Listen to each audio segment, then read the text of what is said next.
Broadcasting live from Houligans Sports Grill on ISB in Daytona Beach, Florida, it's the Hail Wildcats Gridiron Show with the Gridiron Gang.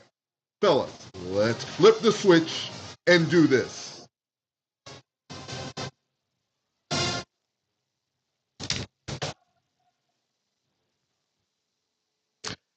A very pleasant good evening, ladies and gentlemen, and welcome to the season finale of the Hail Wildcats Gridiron Show 2024. We'd like to welcome everyone and say happy holidays to everyone listening in to the show. And I am here with my wonderful co-hosts, Mr. Ralph Smith and Mr. Larry Wesley. Guys, the last time we were here for the show was prior to the Classic, the Thursday before the Classic. Since then, Ralph, what's been going on? Not much. I've been waiting on the early signing class list and seeing exactly what we're going to do and get prepared for next year, and let's go at it again. Definitely, let's go at it again. And they've been doing some, from what you've seen, and I know we'll cover it here in the show, from what you've seen, are you happy with some of the early signings? I'm extremely impressed. I'm so glad that we are focusing on the surrounding area, specifically mainland. I think we let a lot of good ball players get away from us here, and I'm just glad that we're paying attention to what's going on in this area. So I'm happy about that part. Most definitely happy about that part. Larry, how's it going, man? I know you're watching high school football, the state championship game here in Florida. So now this is my season right here, boy. I tell you, live and die for the FSHAA championship series, and so. But much like Ralph, I was real happy with the early signings, particularly the kids that we got out of mainland. So hopefully that's the beginning of another really good class coming in. But those three kids that we got out of mainland early, are big time football players. We'll develop that a little bit later on in the show. But always good to get this, a head start on the next season with a good recruiting class coming in. But we're all anxiously waiting also to see what other kind of things will be happening down the road between now and the start of spring practice. Spring practice. There's definitely a lot of stuff going on. I do know that, as we speak, there's some households with,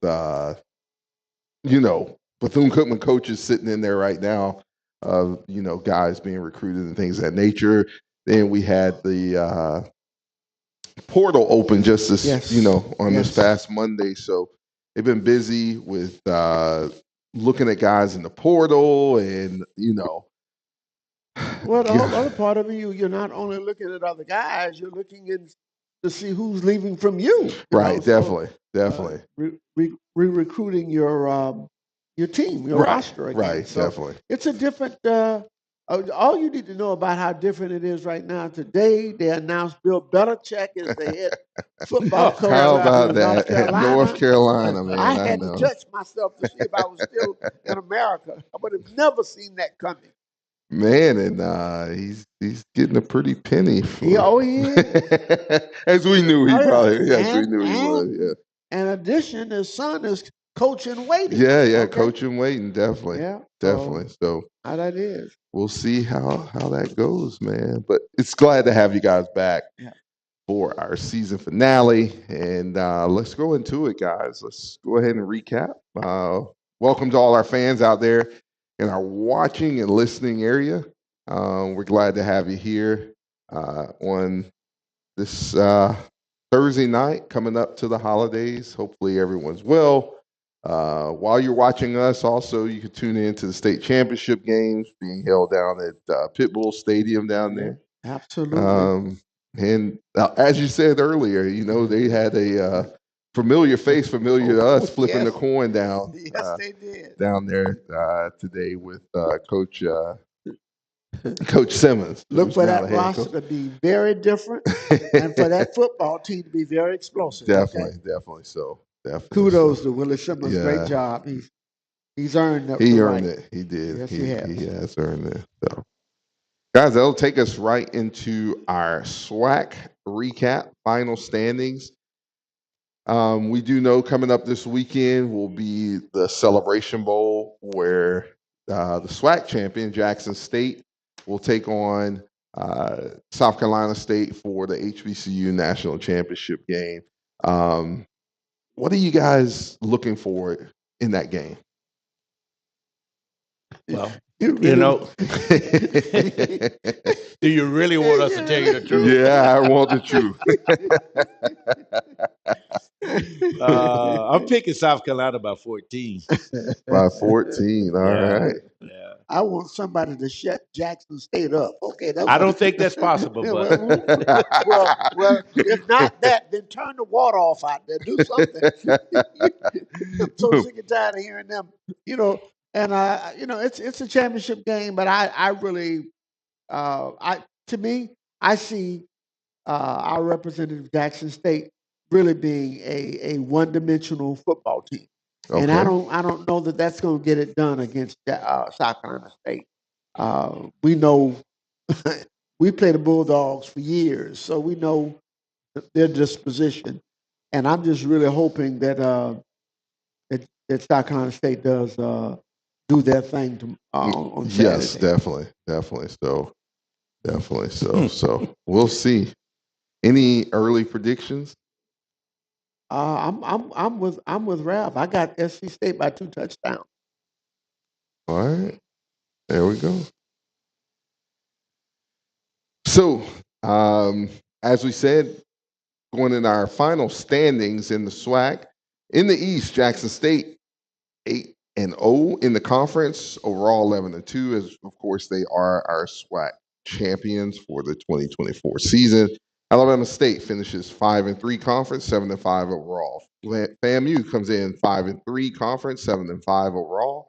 Alabama A&M comes in at 4-4 overall. They are 6-6.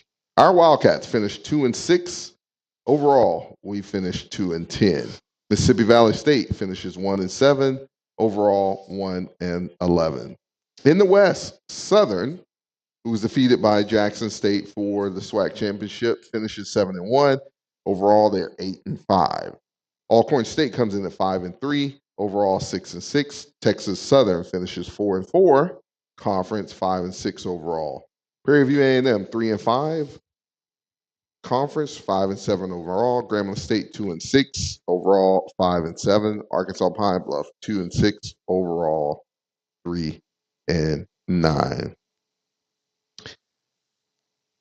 The final I'll say the final because it does come down to the Celebration Bowl on where they will end. But as of right now, as of today, Jackson State is ranked 24, previously 29. FAMU's 51.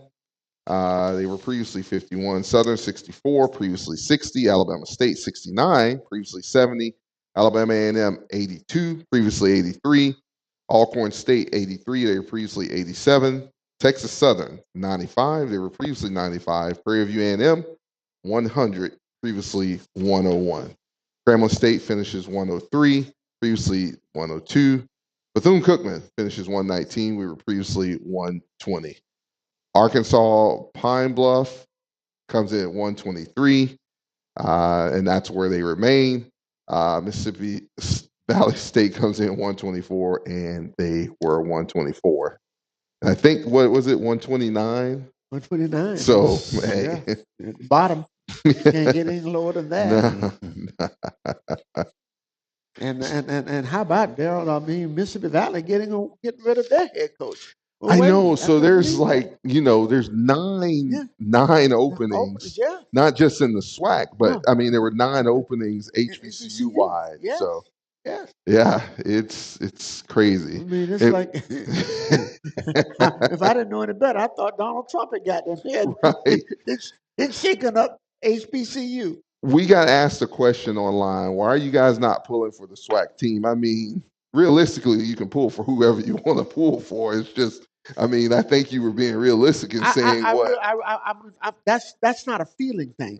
Right, I see yeah. South Carolina State as the clear favorite in this football team. Because one of the things we all know if we watch the game, Right. the SWAC is not physical enough to deal with the MEAC. No. Now, Jackson State prides themselves on being physical. We'll find out in 2 days. But the other part is Jackson doesn't throw the football well. And I don't think a one-dimensional team can beat South Carolina State. I just don't believe that. Will the break help South Carolina State more? I mean, even more. But they've been rested. Yeah, that means a lot. That means an awful lot. That means a lot,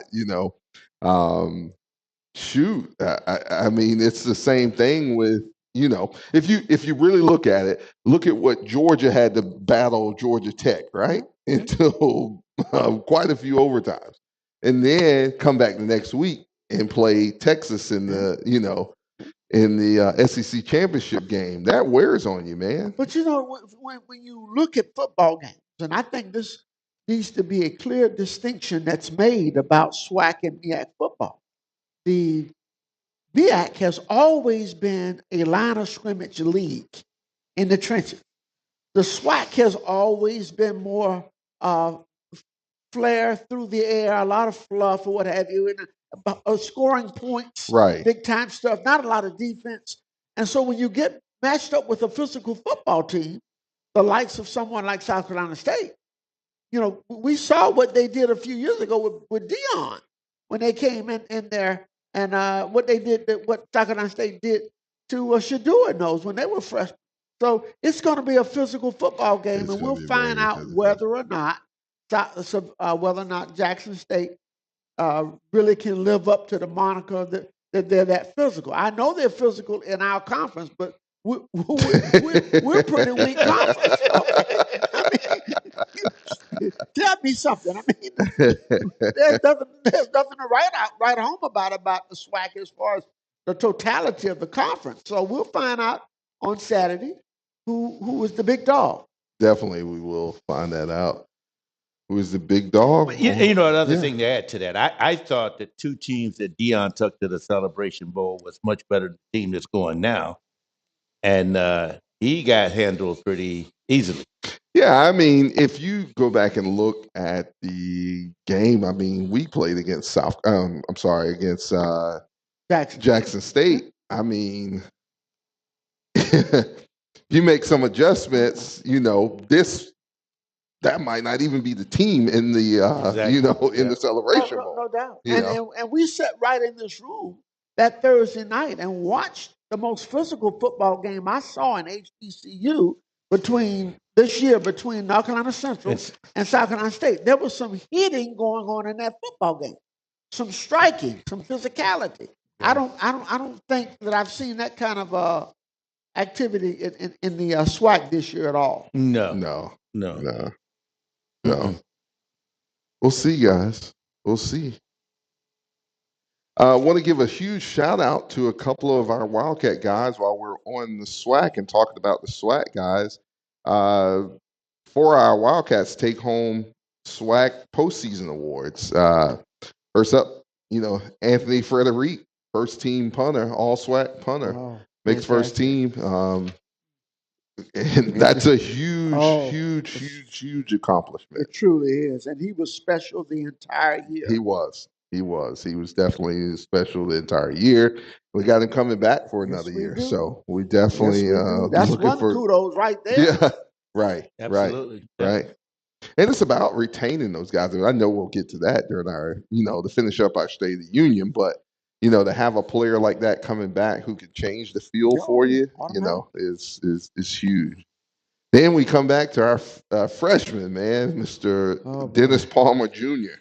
I know he gave quite a bit of nightmares still to FAMU and their defense. I'm still talking to friends, FAMU friends, and they're saying, did he make the wrong turn? I said, what do you mean?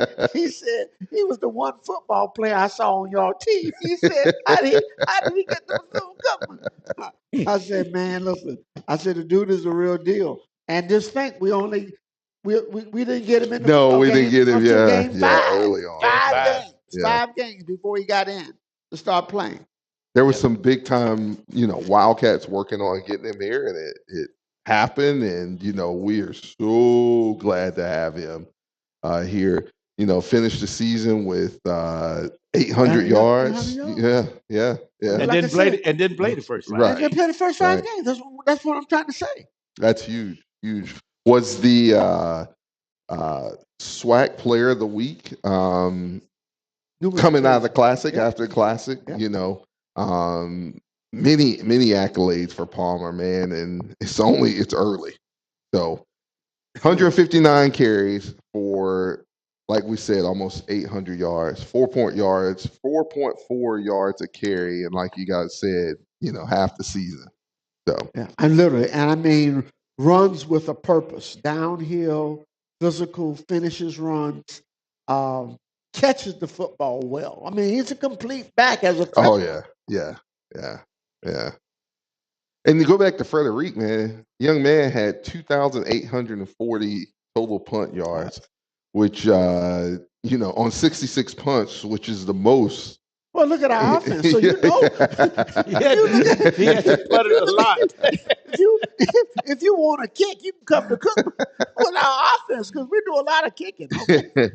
Well, hopefully, I mean, and we'll get to it. We did pick up another one, so hopefully that one will be putting it through the uprights along with Cade Hector and the other guys and Max and those guys. So, but that is the most in school history as far as yards for Frederic. Then our man Darnell Dees, he had the opportunity. Shout out to Dees. Second team All SWAC, had the opportunity to actually coach him this past weekend in the FCS Bowl that was held out Sunday at the stadium. As a running back and as a returner, he had some decent returns.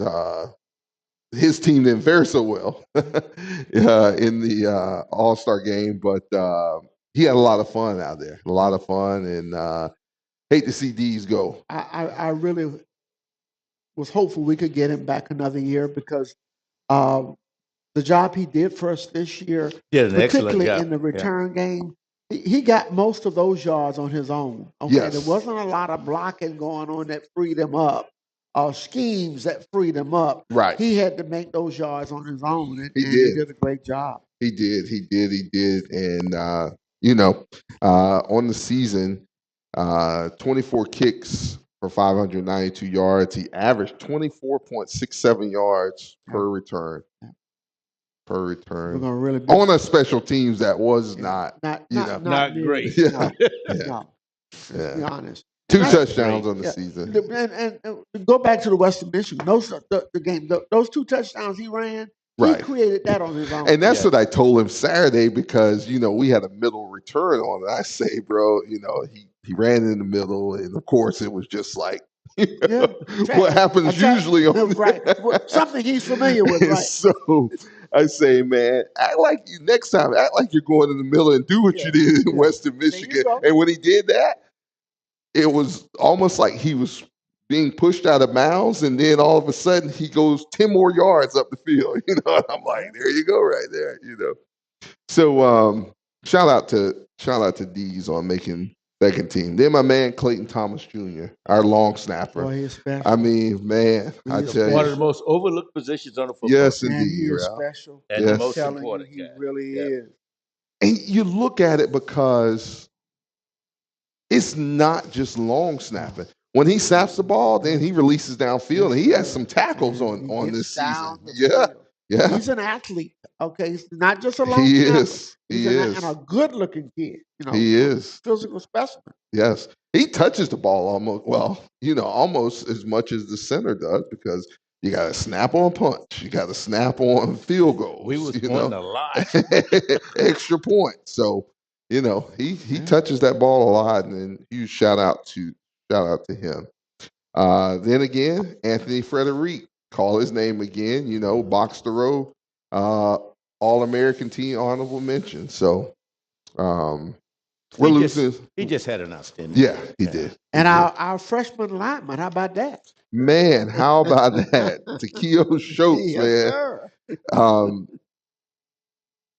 After the Classic, I mean, I think it really hit him, Larry, because when I walked out on the field after the Classic, the only guy in a black jersey sitting on the bench, everybody else is in the locker room. The only guy sitting on the bench out there was Takeo Show. And he was taking it all in. You know, FAMU's over here doing their celebration and, you know, the award celebration. But this is a kid from a program that's accustomed to winning championships, not just Florida, but national championships. Miami Central High School. Right. So you know his definitely. blood had to be boiling inside. Definitely so. So, you know, I say to him, I was like, man, you coming back next year? And he was like, definitely. And this game is going to be different next year. And so then I told him, I said, go ahead and go in the locker room, man, with the rest of your teammates. And, you know, be that leader that, you know, we know you are, even as a freshman. And what happens? Man, makes FCS Football Central freshman All-American. About that. Yeah, freshman All-American. Very deserving young man. Definitely. Appeared in 8 games this season. Threw into action, just, you know, here you go. Yeah. You know, I mean, baptism under fire. Yes, right? indeed. Yes, indeed. Yeah. His block percentage, 99.8 on the season as a freshman. Let me tell you, he's a real deal. Yeah. Yeah. You know, I hate to say this. I'm telling on my age. when I look at him, the time that they put him in the game, this is no joke. When I looked at him and I was considering the situation that he found himself in as a true freshman, it reminded me of when Larry Little was here at Bethune-Cookman. And Larry Little was playing both ways for Bethune-Cookman as a defensive tackle and an offensive tackle himself, you know. And we saw what Larry grew up to become. But this kid, he didn't complain. He went out there and he did his job. He graded out well. He got the accolades at the end of the year. But that last statement you made, Daryl, him sitting there taking that in and saying, yeah, I'll be back. And this is going to be different next year. That's huge. For a young guy. Oh, man. Absolutely. You typically do not get that. You don't hear that. No, not at all. Not at all. So glad to see that, man. And, you know, big ups to our guys who did get. You look at a 2-10 season, right? And you don't expect to place anyone on those, you know, those postseason awards, right? And not where we not where we placed them. You know, you had 4 guys who were at least second team or better. You know, and that's what it speaks, Daryl, to the talent on this football team. It does. It really does. I mean, we're not devoid of that. Right. You know, all I want for Christmas is for us to learn how to finish and win some games. Definitely. That's all I want. Definitely so. Definitely so. Yep. If we learn how to finish, we 7-4 easily. Yep. Wow. So, guys, let me ask you guys this. Let's go. Let's finish out our State of the Union, if we will.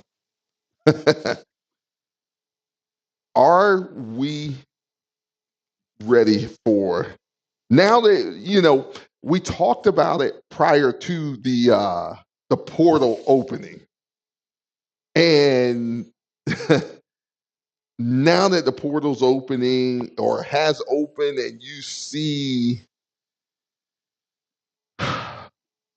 what has happened nationwide. I mean, there's so much happening. We know that all teams have to go down to, all the, you know, FBS teams have to go down to 105 players.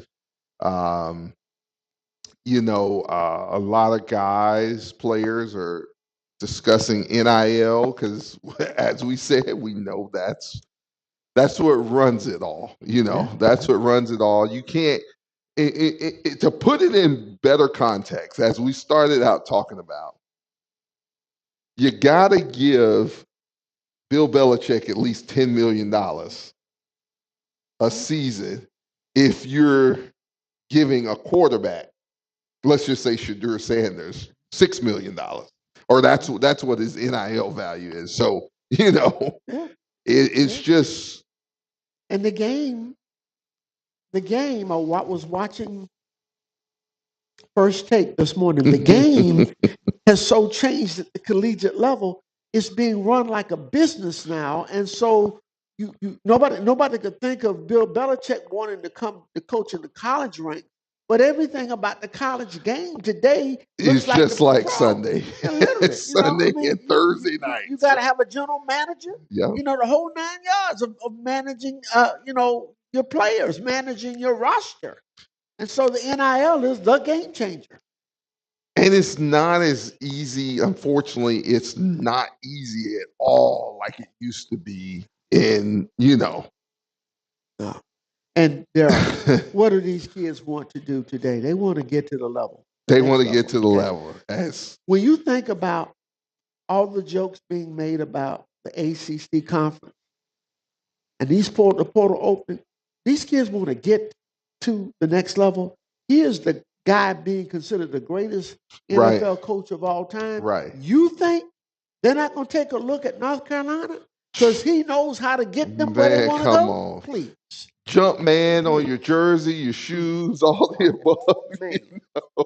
And now you're going to have a lot of sightings of, the other GOAT, Michael Jordan. Oh, yes. They're finna turn up in Chapel Hill. I'm telling you, they really are. I won't say the rivals, but the two schools that everybody, if Deion stays, it's going to be Colorado, North Carolina. That's what they were saying today on First Take. That's what it's going to be, because those two coaches represent something that nobody else can bring to the table. I mean, what your whole thing is getting to the next level, right? Right. And that's it. I mean, that's what these kids live and die for. You got two people who can not only help you get there, but they've been there, they've seen it. It's one call. That's it. And that's it.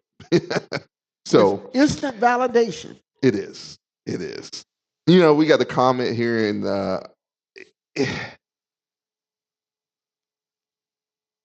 there's a question. And so I want you guys, before I expound on this, there's some statements in the comment section. They're surprised players aren't hitting the portal from Bethune-Cookman.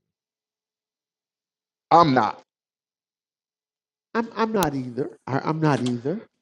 That depends on who those comments are coming from, too. True. I mean, players from Alabama is hitting the portal. Yeah. I mean, in the situation we're in college football now, people are going to be hitting the portal from every college. And they are.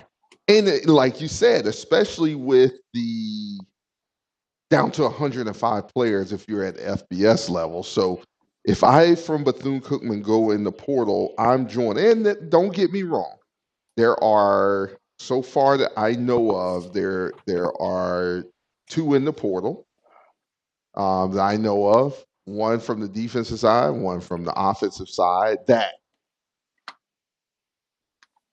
neither are surprising that they went in the portal, but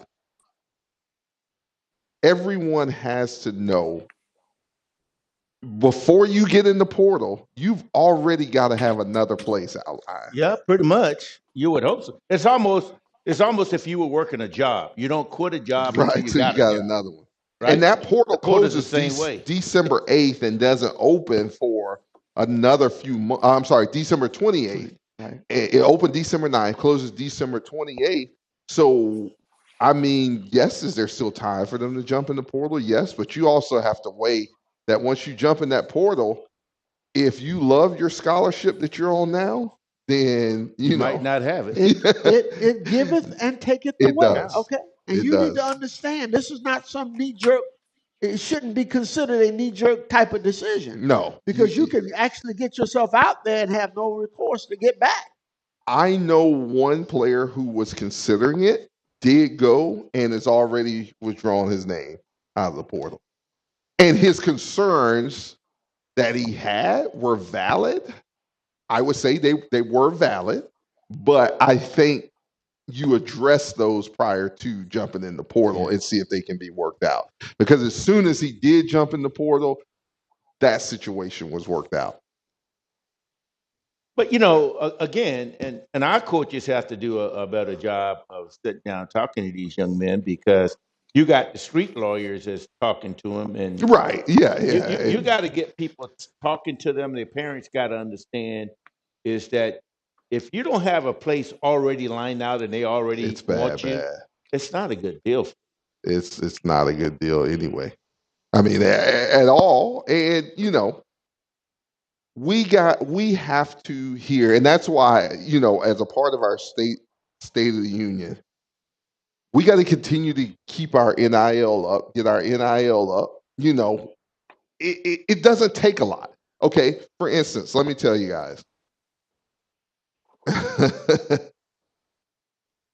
Would you believe that the stipend, the full scholarship stipend from Bethune-Cookman is the same scholarship stipend, or actually it's a little better than Middle Tennessee State? Well, you choose Middle Tennessee State because I mean I know what the stipend was. There's some other schools in the SWAC. You don't get a stipend. Yeah, but see, that's the point that I was making, though. Our coaches have to do their jobs to make sure they talking to these kids. Somebody got to help these kids Well, out. and that's the thing. It's whether you get in the portal or what have you is definitely on the player, but our coaching staff has done a great job on evaluations to make sure we're evaluating, we're analyzing the player, letting him know like what we're looking for in the future and things of that nature. And it doesn't hurt that some of them are getting NIL. Man, when I look at when I look at the portal, when I think about the portal, when it first started, it was something like a new highway. Yeah. Okay, I'm using an analogy of driving. Right. Now you get in the portal right now. Do I get off of I-4 to try to get on 92? Because you don't know where the traffic may be. That's Okay, that's my point, though. so you need to think that out before you make that decision, because it might look like you're gonna get ahead going this way, but you might find yourself in a more unfavorable situation. Let me ask you guys this, and welcome to the show, Jerry. Good to see you, man. What do we as fans need to do? Because obviously something is working to keep these guys here. Well, I mean, one of the things, and we've been preaching this for the last couple of years, we need fans to support NILs. Big time. I mean, we got a couple. I'm not quite sure what the university is doing, but there is a couple of NIL that's out there that's trying to help the football players. But again, we need support from the fans. And I know the fans are going to say, yeah, but we need something from Bethune-Cookman. And I get it. I agree with that. I mean, we haven't won over 2 games in the last 4 years.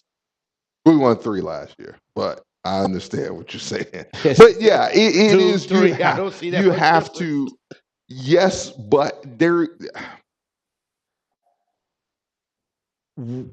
there's more that we have to do to get there. And I know we're working on some things. Kudos to those guys. The showers and the locker rooms and the bathroom is about to be finished in the locker room. So that's a huge thing. And we were talking about it this year during the show. Like, hey, we don't want to send the guy away an hour before practice is or even an hour before his class, because we're missing practice time on that.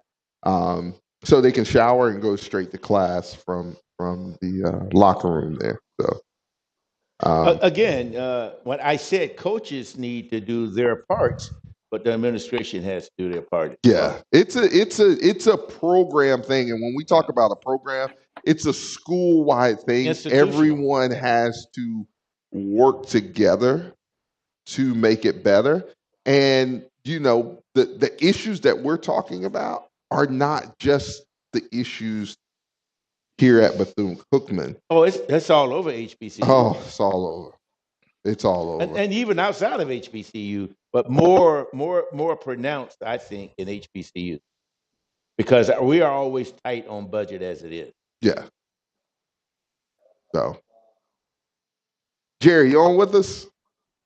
I'm on. I'm waking up from my sleep because before I went to sleep, I can recall Bethune-Cookman having the best or one of the best recruiting classes in the country.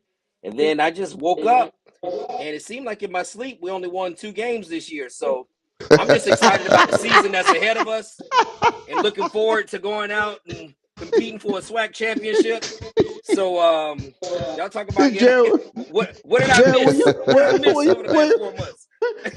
Gerald, were you asleep or were you in the middle of a nightmare? It was a nightmare. I think he was having a nightmare. It was awful, man. It was just everything. I'm watching people missing tackles. I'm watching people miss kicks. I'm watching all. It was awful. But I'm still here, so we're still here, and we're fighting to get better. Yep. We'll cover. There are some changes happening. Good changes. Good. There is some shakeup. There's within the program. There's some promotions. There's going to be some demotions. And the one thing about it, I will say this, and before we go to cover the classic, I will say this. One thing that you will have quite a few of your young guys with great experience coming into the next season. They had to grow up quick, as we said about Takeo Schultz, Palmer, toting that thing like he had been. You know what I'm saying? Yeah, we should be a team this coming year. When they select captains, we should have a number of underclassmen definitely as our captains this year. It really should be. Yeah. Yeah, those guys did a phenomenal job. You had quite a few true freshmen playing. I think most of the team, especially on offense, almost. You got mostly everyone coming back. Yeah, you have at least 10. I think all 11 guys are eligible to come back. Maybe one, Nance. I think if you consider him. Nance, everybody else is eligible, right? Yeah, Nance there's work. Yeah, Nance is questionable. We did lose Tyleek Bethea, but I mean, when you're talking about the starting cast, yes. Right. Yes, you have. Yeah. And as I said earlier, I do know, Forney, which is one of our young guys, did go in the portal today, but there was circumstances that really weren't surrounding Bethune-Cookman as to why. 40? 64? Okay. Yeah, 64. Yeah. Was he a freshman? Yes. True freshman.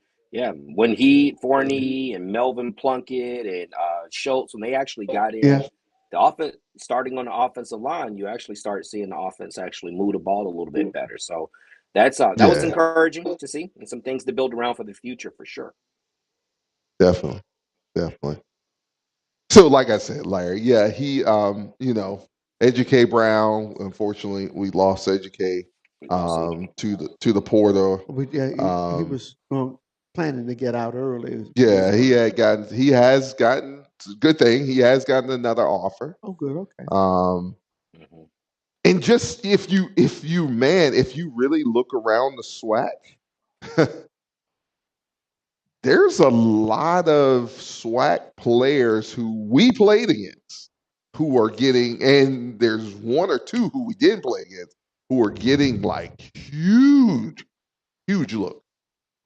You know, the wide receiver from UAPB, Oh, yeah. the Yeah. linebacker from Grambling. You know, I mean, those guys are both garnering like 15 Power 5 offers for those guys. So, you know. Well, the linebacker, if it's the same linebacker from Grambling, Andrew Jones. Yeah, he came from Memphis. Yeah. That's right. He came to us from Memphis. Yeah. He transferred in to Grambling from Memphis. So. And he was a player, no doubt about it. You know. I got to step away for a second. Definitely. Yeah, definitely. Larry will be back. I know you guys. Yeah, Larry will be back. Yeah. Larry's taking a commercial break. He's not leaving. He's not leaving. Who's sponsoring Larry's commercial break? Yeah, is it? Yeah. The Florida High School State Championship. That's who's covering it this time. You guys talk about the portal. You know, for if there happen to be any Bethune football players on here, listen. You know, I think you know, Ralph called them. What'd you call them? Street lawyers, Ralph. You know, there are a lot of people out there, but you just gotta. At some point, it becomes mathematics, guys. So sit down, do the math, realize that there are 5,000 players in the portal. That doesn't count high school players that's coming in. 5,000 players in the portal. You start adding up the number of available roster spots and looking around. And again, you got to make the best decision for you, but make sure that you don't get yourself on the outside looking in. And if you decide to try the portal, keep those relationships open with your coaches. Talk to your position coach, talk to your coordinators, talk to your head coach. They'll be honest with you. They're good men. Yes, they will. Bethune-Cookman. They will be honest with you, but do not burn those bridges because you don't want your last football game to be the one you played a couple of weeks ago. So, you know. And we do know that we have had a player experience that, and he was 100%. He was pretty much at his prime when he was one of our best guys. Yeah, and he was so sure that he's going to get picked up the next day, and he's still out. And that's when, like Jerry said, that's when it wasn't 5,000 players in the portal. No, it wasn't. And he regretted it, but it's too late. Yeah. Just like they used to say back in the day, the grass always looked greener on the other side of the fence until you get over there. Definitely so. But the street lawyers don't share that with you.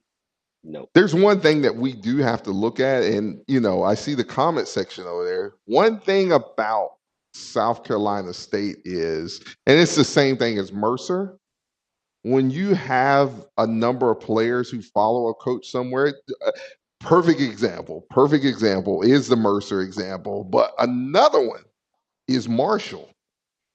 Yep. I mean, Huff, they didn't renew his contract. He's now at Southern Miss.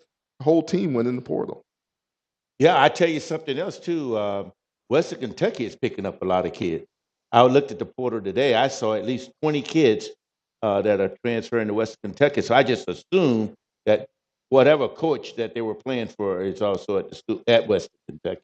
And that's how it happens. I mean, if they fall in love with the guy, they're going to follow him no matter where he goes, because it's not like you used to have to ask the school, could you transfer and get permission? It's Well, look at Indiana. Indiana's in the playoff, and most of their team came from James Madison. I mean, with Jacksonville State with the coach. So was it James Madison, Jacksonville State? One of them. But Jacksonville most of those guys at Indiana came from Jacksonville State, so they went from Group of 5 to Power 5. But because of that cohesion, because of that, believing in the scheme, all that stuff matters. And they are now, they beat Michigan this year. And sure did. I'm sure Ralph's happy about that. He's a Michigan State guy, right? You got that right, buddy. And so, but those guys, so there's something about that, camaraderie and sticking together, and hopefully we get the benefit of that with so many young guys coming back next year, knowing what to expect on both sides of the ball. But I might be jumping ahead with that one. So no, you're not jumping ahead at all, good. Jerry. Yeah. I mean, that's where we're at. We'll talk about it more in depth a little later. But the thing is, we're not looking to, bring a lot of guys in this year. As much as we do have to replace some positions that left us, to fill in, but as you've seen already, we've went heavy already in the early signings with high school players. And that's, to me, that's the future. That's the future. Mm-hmm. Those are kids that you can mold yourself, get them into your system, and they don't come in with other ideas. So I always thought that we should lean heavily on high school kids. Right. Yeah. Right. Yeah, I think you build through high school, you supplement through the portal. That Agreed. has been Coach Alvin Wyatt had success doing that. He built through his high school guys, he supplemented with the portal. Brian Jenkins did that where he built with high school guys, he Yes. supplemented with the portal. I think we got a little bit away from that in the Terry Sims era where he tried to build with JUCO guys, which is not a bad thing, but you're still only kind of leasing those guys for a year or two. And then, you know, a little bit less on high school guys. And then, you know, after COVID, you know, the portal just opened and everybody's trying to figure out, you know, trying to find the right balance. So it looks like Coach Woody is deciding to go young, stick with the high school guys, you know, kind of instill his culture in there, and then use the portal to supplement. And I think that's the way to go. I just like that because you get guys who know your DNA. And if you even look at some of the players that we brought in this year, a guy like Dallas Corbett, you know, it took him a little bit of a time to just get used to being in a new scheme.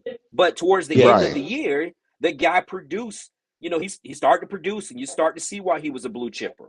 Well, you know, you keep those guys around for 2 or 3 years and you know, you get greater impact. Unfortunately for us, you know, he's trying to, you know, further his pro career. But, you know, I think building young, supplementing with the portal, that seems to be the way to go.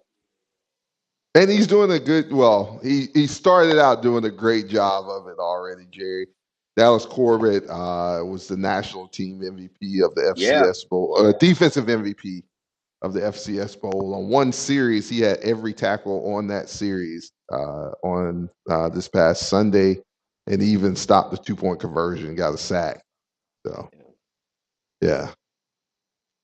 Best of blessings to those guys. It doesn't matter how the guy's a great talent. It just took time to get used to the system. And so, again, you get those guys in your system in year 2, in year 3, then, you know, you hope to get a greater return on investment. So definitely.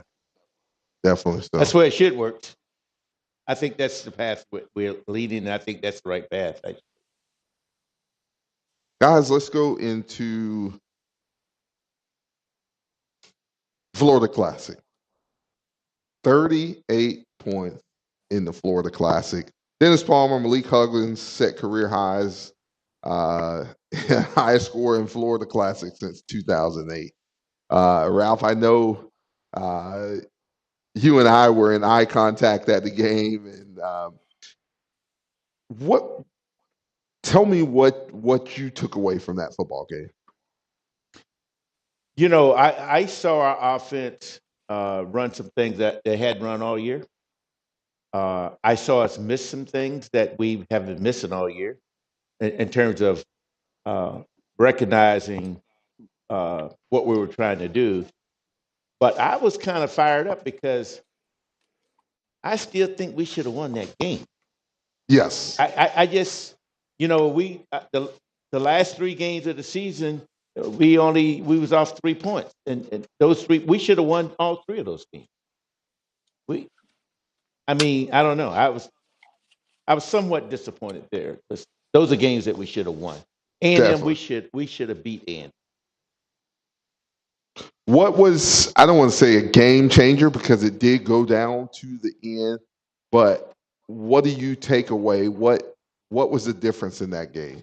I think kicking obviously was an issue for us. But I think anytime that you get inside the red zone and you turn it over, that's a problem. Because in the red zone, that's where everything has to work correctly. And we got down there, and of course, the ball was tipped, it was intercepted, but we turned it over inside the 13. Right.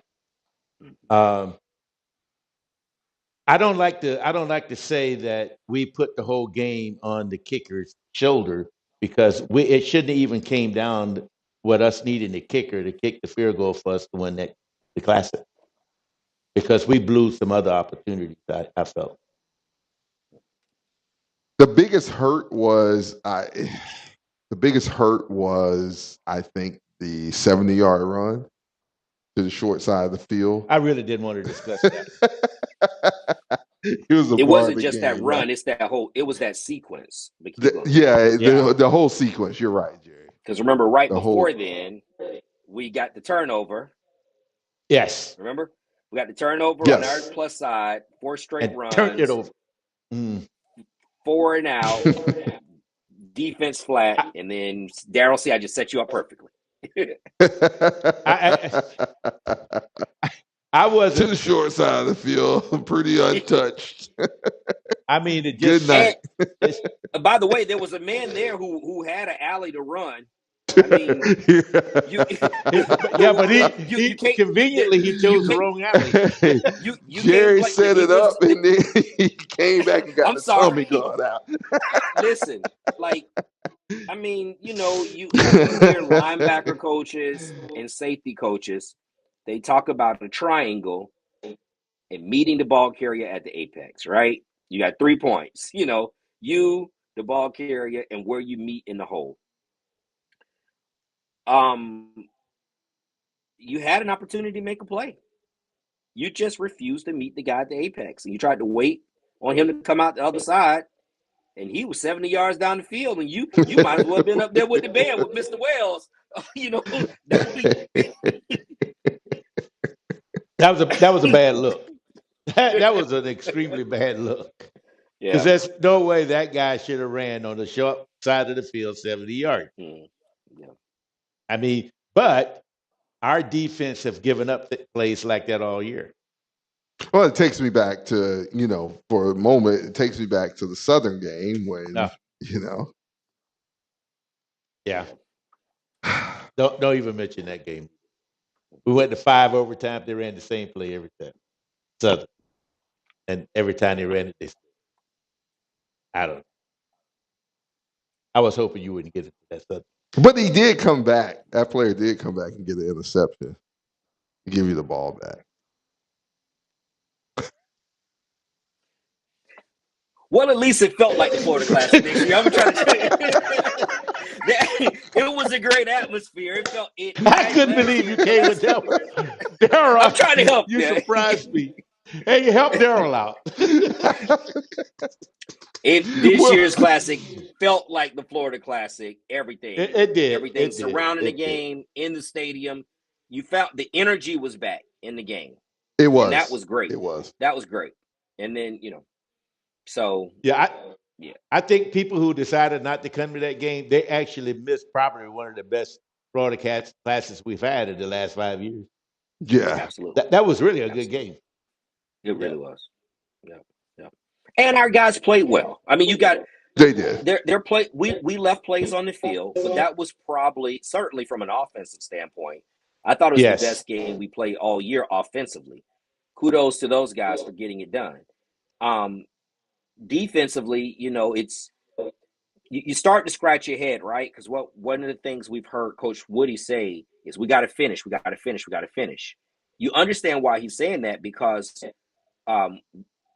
we lost 5 conference. We played 8 conference games, right? We won 2. Yes. Right.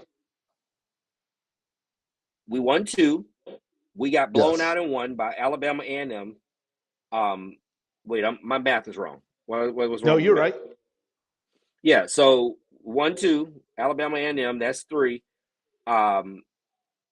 Jackson State got a little bit out of hand, but the other 4 conference games, I think we lost those 4 conference games by a total of like 12 points. It was 13 points. Steve we lost 5 games this year by a total of 14 points.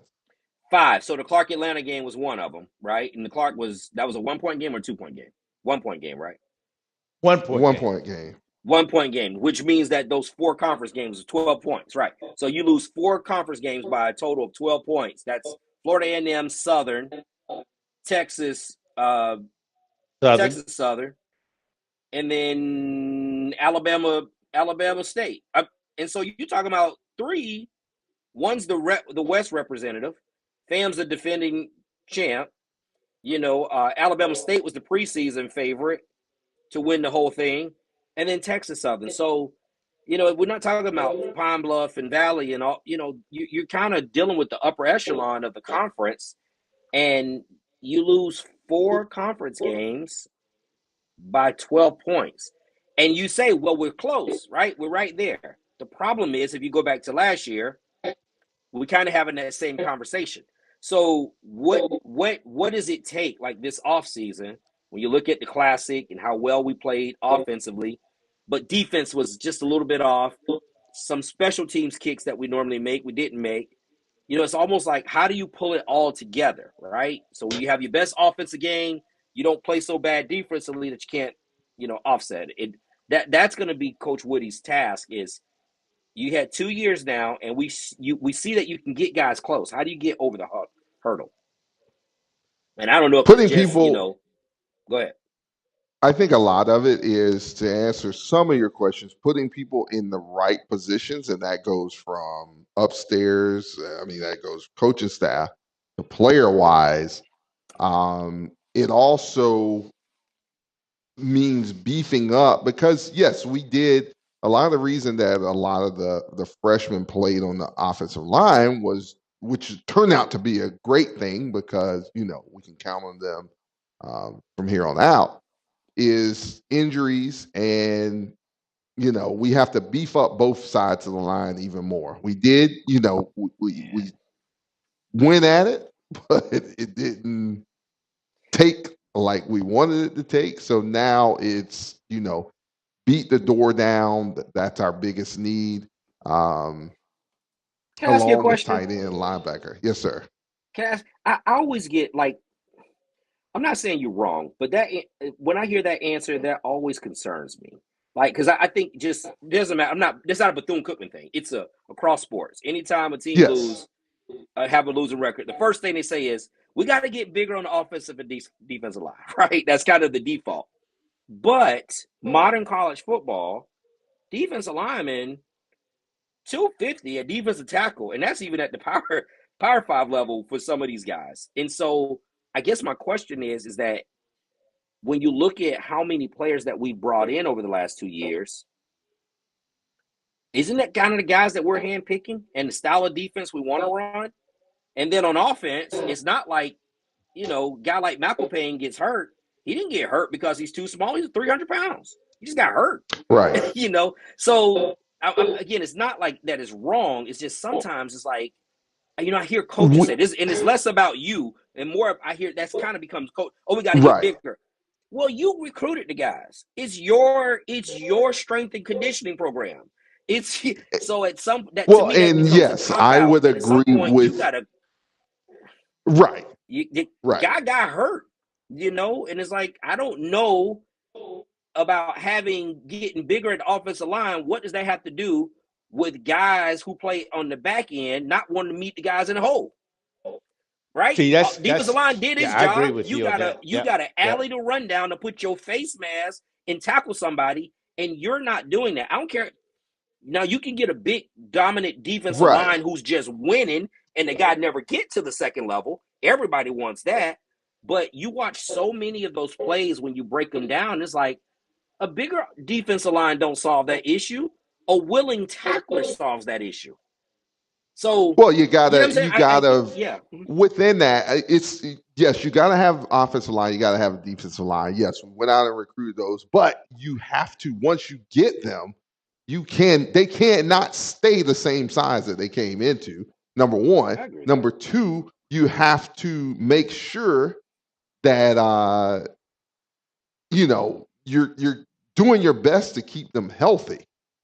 That's the biggest thing, because we can say, okay, we do know that Dearest Thomas, not the biggest guy in the world. When he came on the show, he said that, but he's going to give everything he's got when he's out there. But see, he got hurt at Mercer. Yes. And he really didn't play the rest of the season. Because my opinion is that we were weak at linebacker and safety.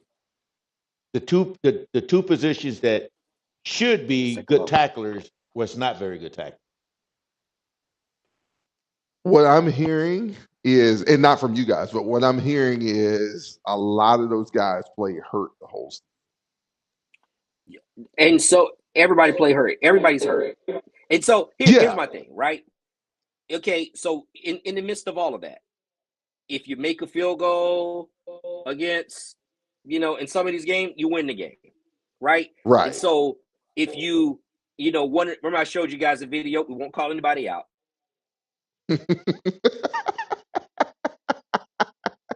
He was adamant about that video too.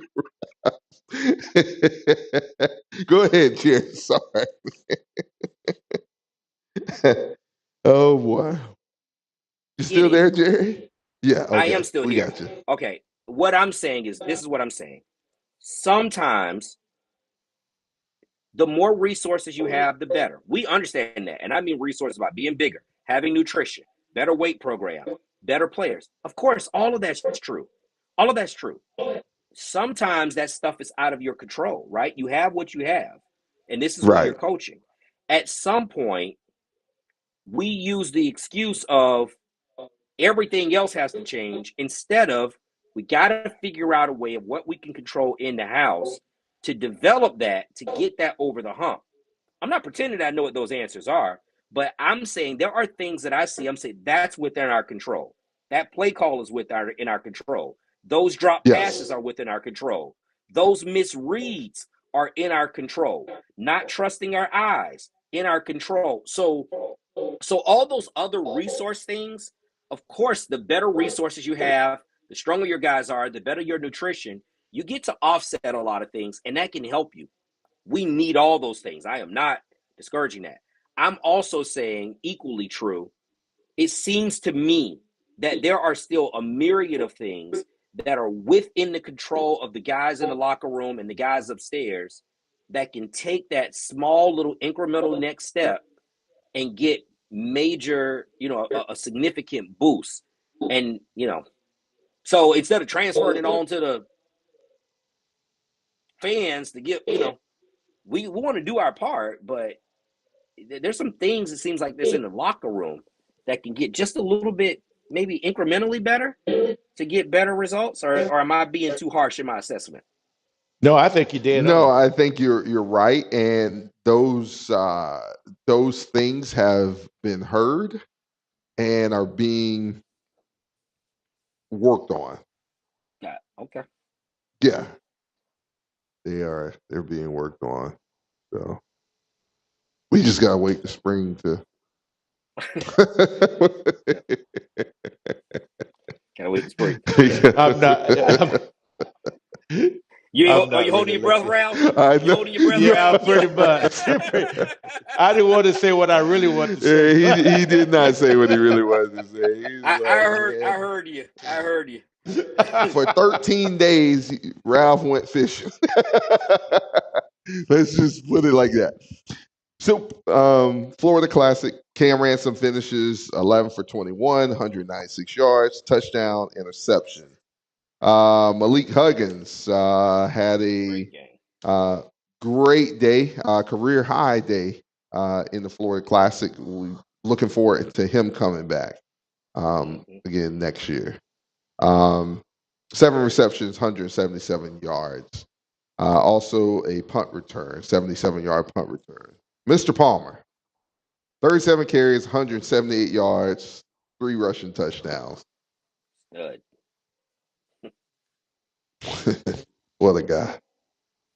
I knew he had a great game, but I didn't realize running back at A&M. And even if you took the 70 yards out, away, he still had a great game. Yeah. Yeah.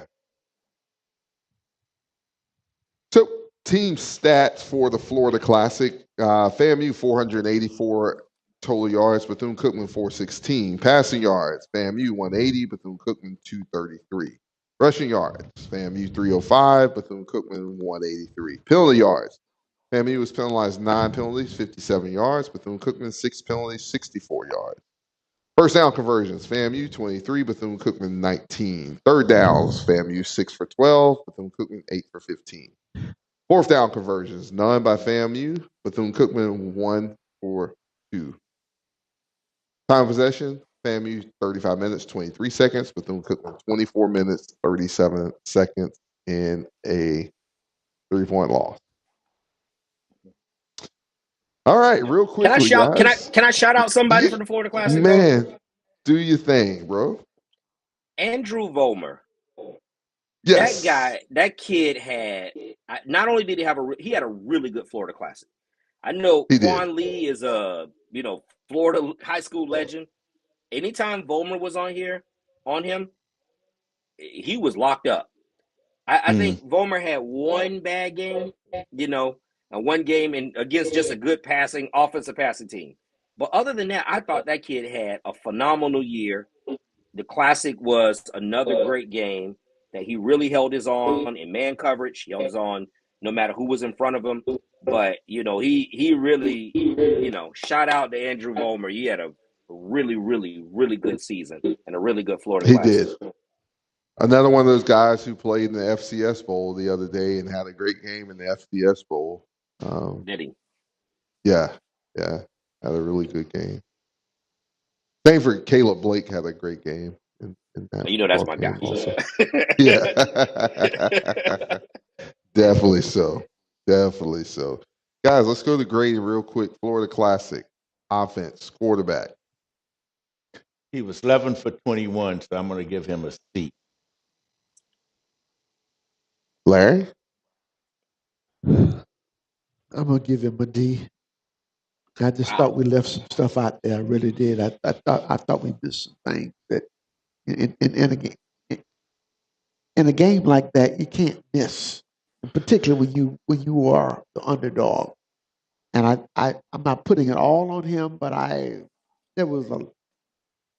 even the commentators talked about some things that were missed on Camp's part. That 4th and 1 lingers. Oh yeah. We don't know where the play call came from, but no, we don't. If we keep that, he probably still runs. Easily. Easily. Yeah. He goes in untouched. Yeah. That's almost back to when we're playing Alcorn State and it was said that a draw was called and we threw the out and the kid picked it off and went 6 for a touchdown. Yeah. Those are those heartbreakers. And in those situations, I don't know whether the kid made that the call or the coach made the call. Yeah. But it was a game-changing play. We know that. Jerry, you got a grade?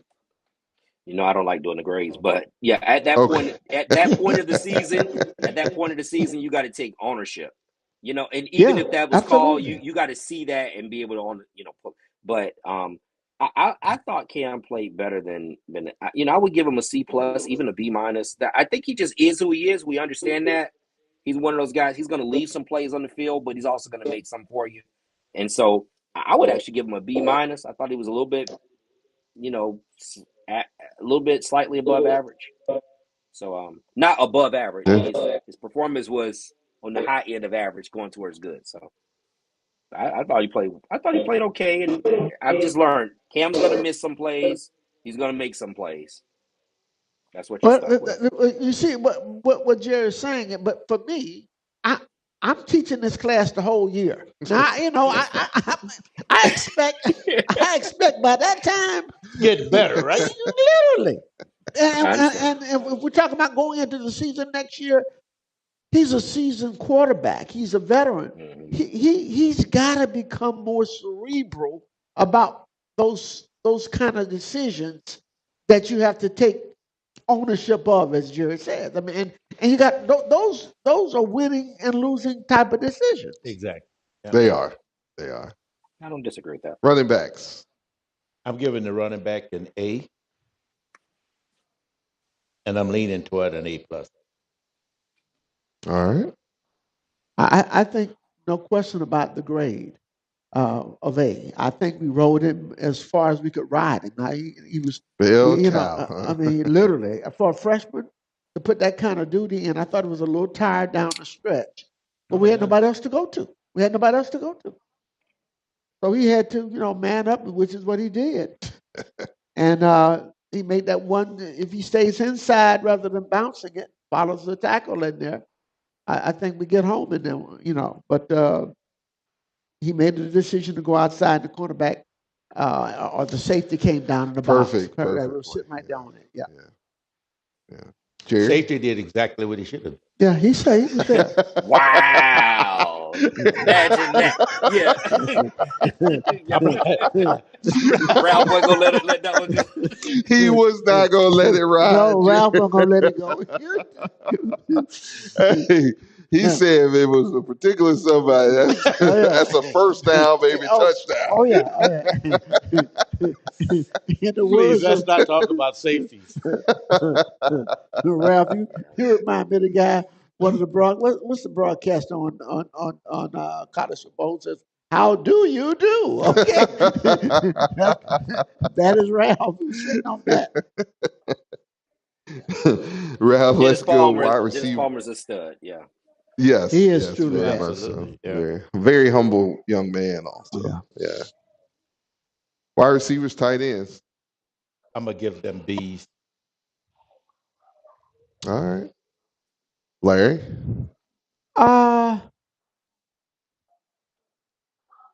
C plus. C plus.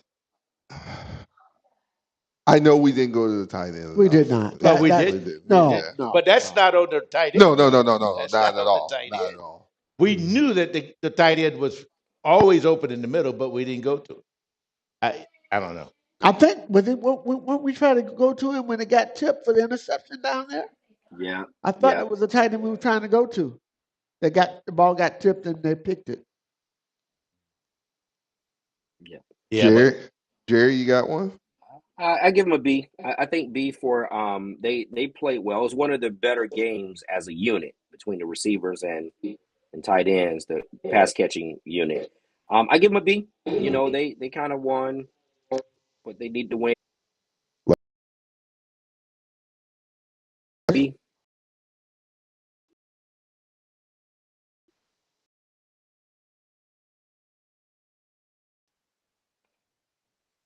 I'm going to say C plus.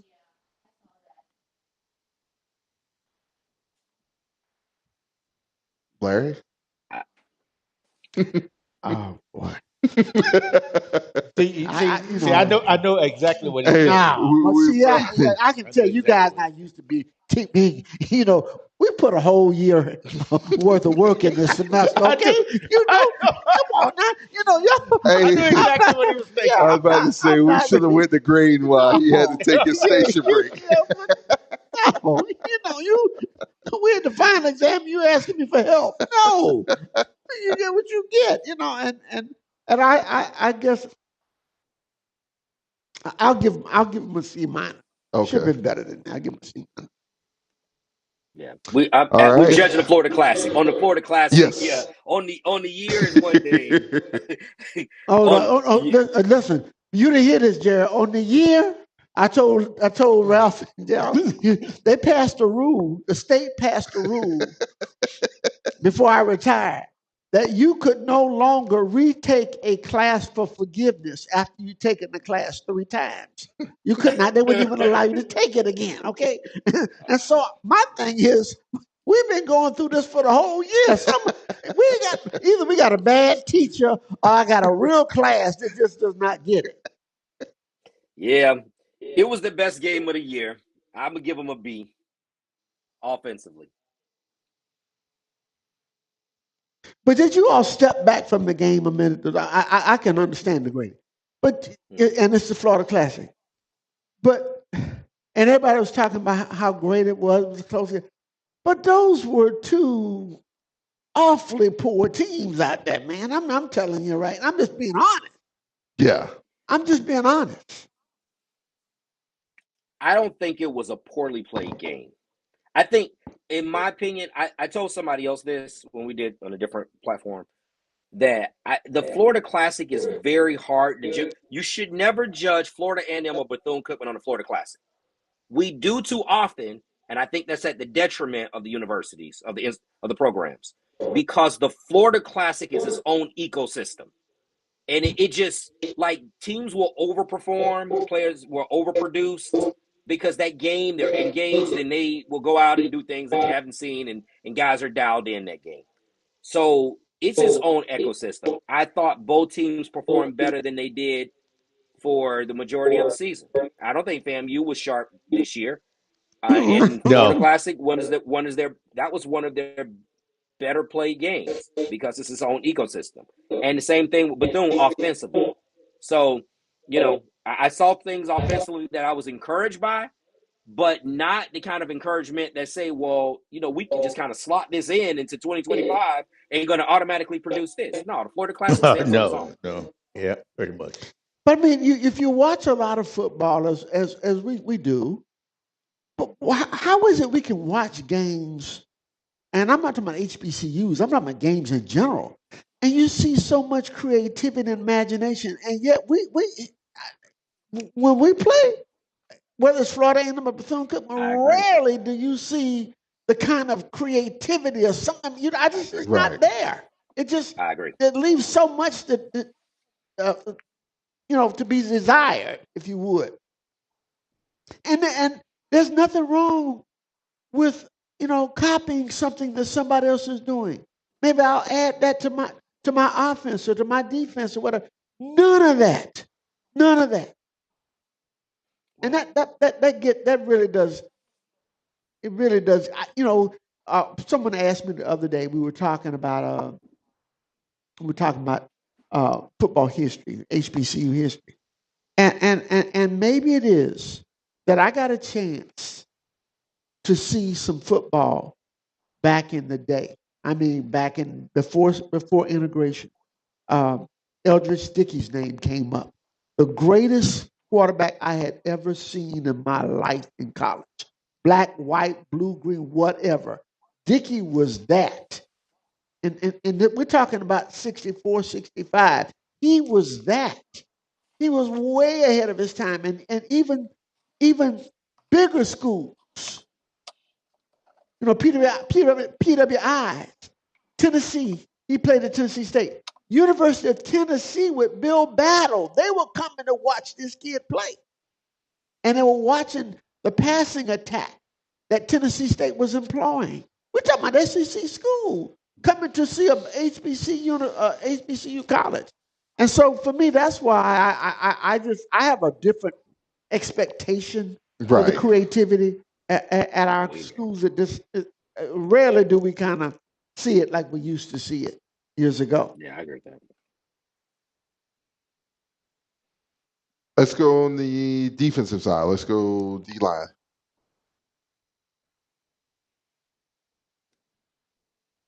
I'm going to give them a C.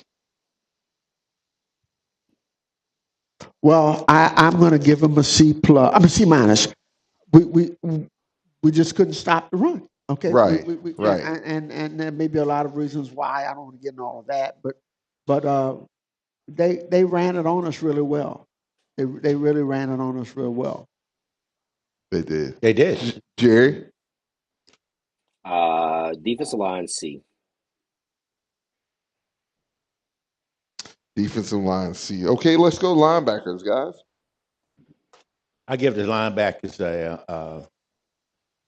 a D. Ralph, I think I'll go with you on that. I think, for me, some of it is the scheme, for our linebackers in the scheme we're playing. We've had problems with them showing up in a lot of games, this year. And so it's a reoccurring theme there. But I'm not just going to blame the player itself. It could be the scheme that we're running. I think it's more scheme than it is. I think so too. I just don't think that we're that very aggressive. No, we're not a striking football team. No, we don't come. That's what I'm looking so forward to for the Celebration Bowl, there will be some striking going on in that game Saturday. People coming Oh, down. yeah. Oh, yeah. It's Oh, going to yeah. be physical. You know? Yeah. And that hasn't been our mantra No. all year long. Yeah, I have a general philosophy. Like, there's not a sin to get blocked; it's a sin to stay blocked.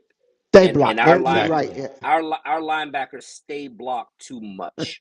Like, if they Yeah, run they free, do. and then they don't shed, they don't. So a D, and that, again, I don't know if that's technique, the way they teach it. I don't know if they're trying to, either way, they stay blocked too much. So, and that happened in this game. So, I give them a D.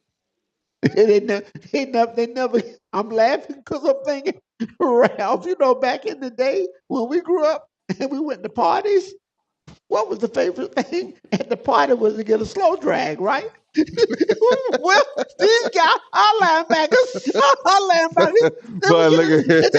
They win the dance contest. Wow. They don't ever let go, okay? Well, he pulled that one out of the 60s. I'm serious. I'm like, they do not shed it. When they get blocked, they stay that way, okay? What's the song? This time, make it sweet. Yes,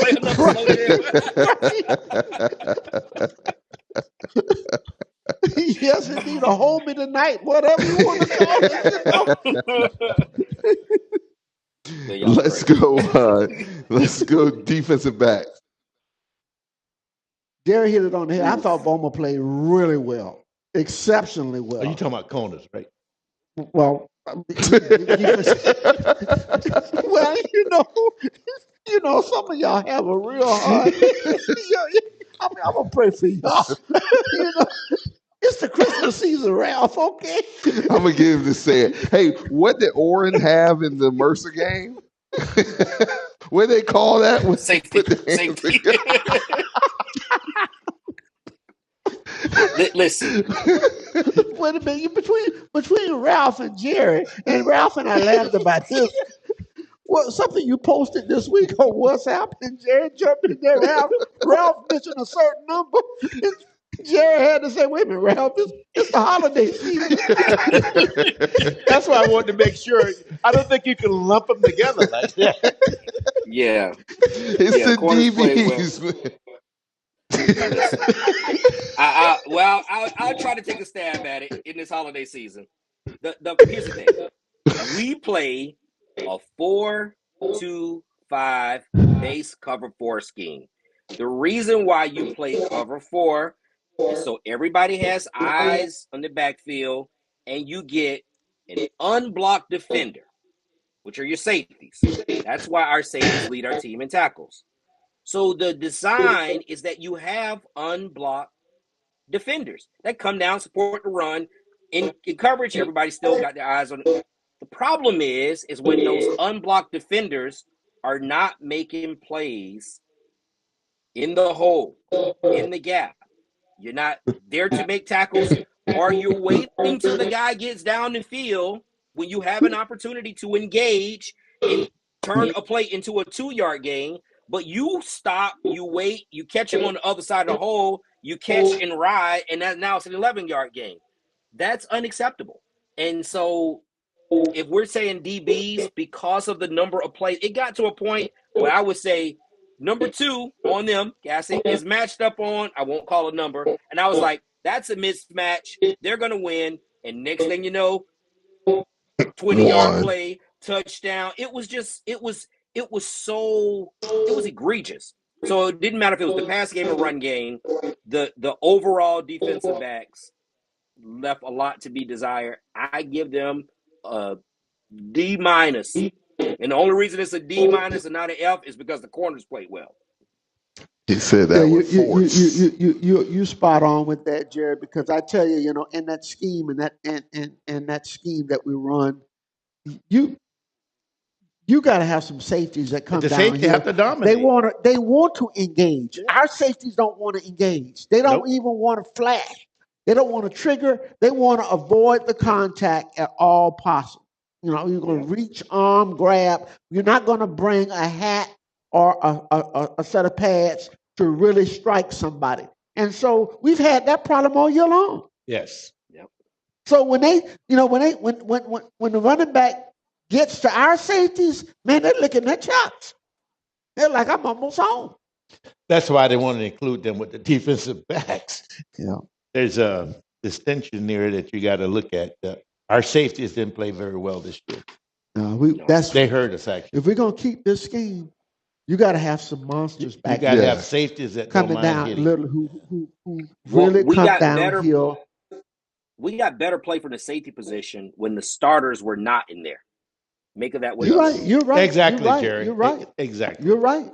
Exactly. We did. You're right. I mean, when you get there, you put the backups in. Listen, Thornhill wasn't a starter. He was the most productive at the safety position.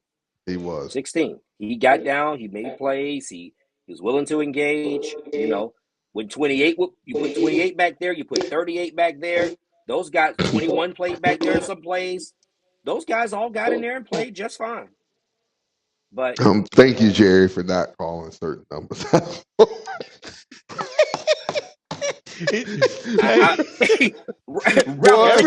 willing to bet you everybody in the audience already know. It's no secret. All right, guys. So, overall defense. I'm going to give them a C-. Larry? I'm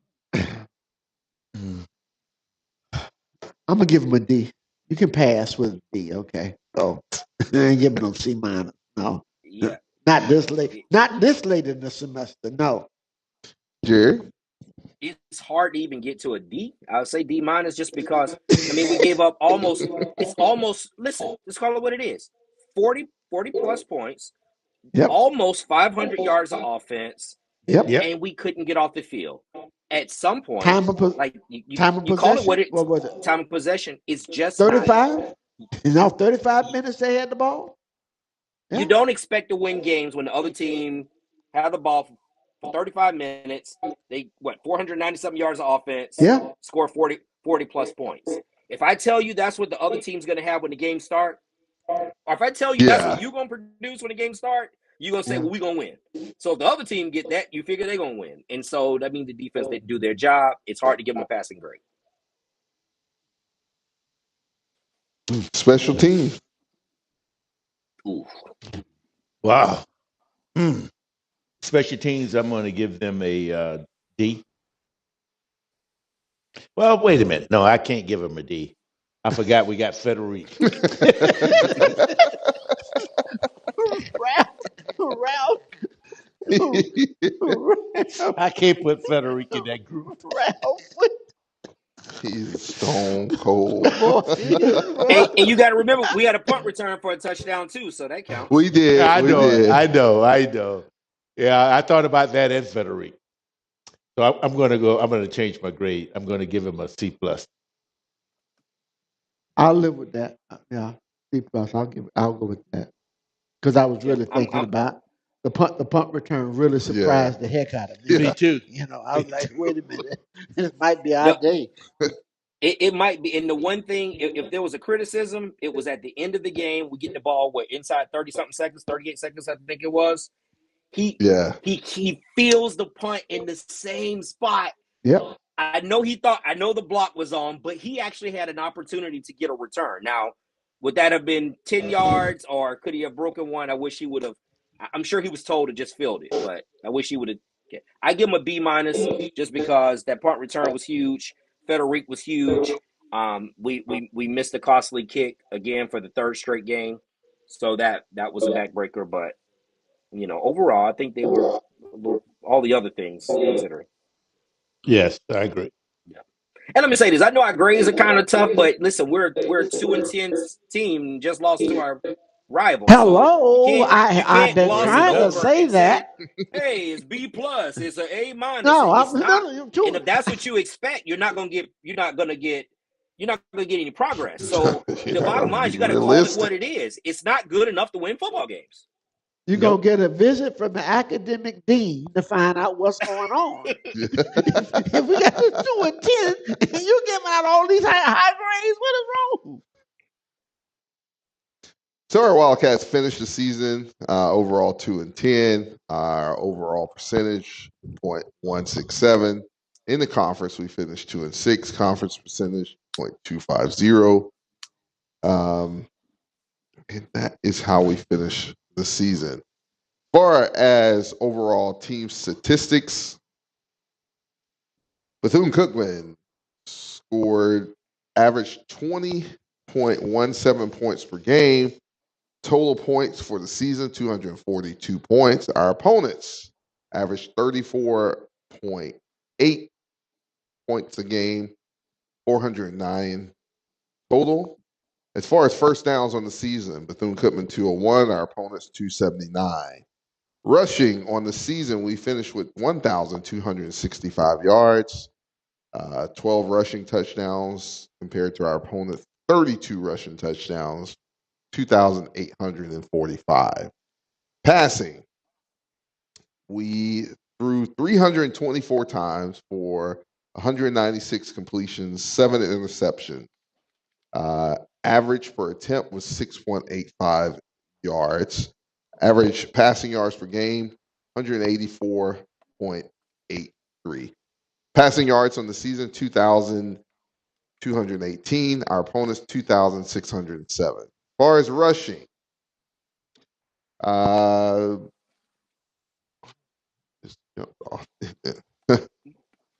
sorry. As far as total offense, yards on the season, 3,843 yards. We averaged 290.3 yards a game. Our opponents averaged 454.3 yards a game. Total yards, 5,452. Penalties, average per game, 63.67. We finished with 86 penalties, 764 yards. Our opponents, 97 penalties for 834 yards. Average time of possession for Bethune-Cookman, 29 minutes, 16 seconds. Total for our 12 games, 5 hours, 51 minutes, and 18 seconds compared to our opponents, 6 hours, 8 minutes, 42 seconds. Oh, boy. Guys, y'all forgive me. I'm watching the worst offense I've seen since Bethune-Cookman. I cannot believe what I'm. Hold on, Larry. I'm going to correct you, and I think you'll accept this correction. What's that? Last year's offense was the worst offense that you see. Now he's watching the state championship game. I'm watching Lakeland play St. Thomas. You watching Lakeland against St. Thomas? And the quarterback from St. Thomas, from Lakeland, has signed to go to North Dakota State. He just threw a ball, and if they put maroon and gold on, you would say that was Bethune-Cookman's quarterback. Oh wow! Yeah, I've never seen this. Wow. It's bad. It's bad. It really is. I'm like, oh my goodness. At least he's going to North Dakota State. North Dakota State. So those are overall stats for the season. Guys, all right, let's proceed on. I think we've already covered. Daryl, you sound down now. Did you pick that up, Jared? Did you pick that up? Jared, not even Come on, man. You're the optimistic. Well, we had to go to the cynical. We had to go to the recap point of it and look at the stats. Well, Jerry, the reason I'm like that is because the stats was terrible. I had to relive all those because I was there. I'm like, I know you got sweet tea in that cup, but they might need to give you a drink, Daryl. Let me tell you. Right to give him a stiff one. Bro, after driving to Alabama and my goodness. all night and then to Louisiana, and you come away with L's, boy, those things, man, I tell you. But we look forward to the future, man. We move to the future. Just what are we looking for in the 2025 season? We'll go spring 2025 2025, and then it's the fall. So one thing that I want to give a shout out to Coach DJ McCarthy. Yes, sir. As some of us know, Coach DJ got a promotion. Coach DJ is now the wide receiver coach at FAU. Congratulations to him on getting that position at FAU. He's back at FAU. He was there once before. He was. So we are in the looks for a new tight end coach, also special teams coach. I know coaches. Is that all we're looking for? No, I'm still talking about DJ, bro. Ralph, I want you to pull your list out, Ralph. Okay, you're gonna be talking to Santa Claus. Pull your list out. So, But this is I mean, the that's thing. critical, though, right? Like, how can you go into next year? This is my thing. You can like all the guys that's on the staff. You can believe in them. Like Coach Woody know these guys. He know what they're made of and not, and what their football acumen is or isn't. You can believe in them, but I think from a psychological standpoint, that's what you're looking forward to.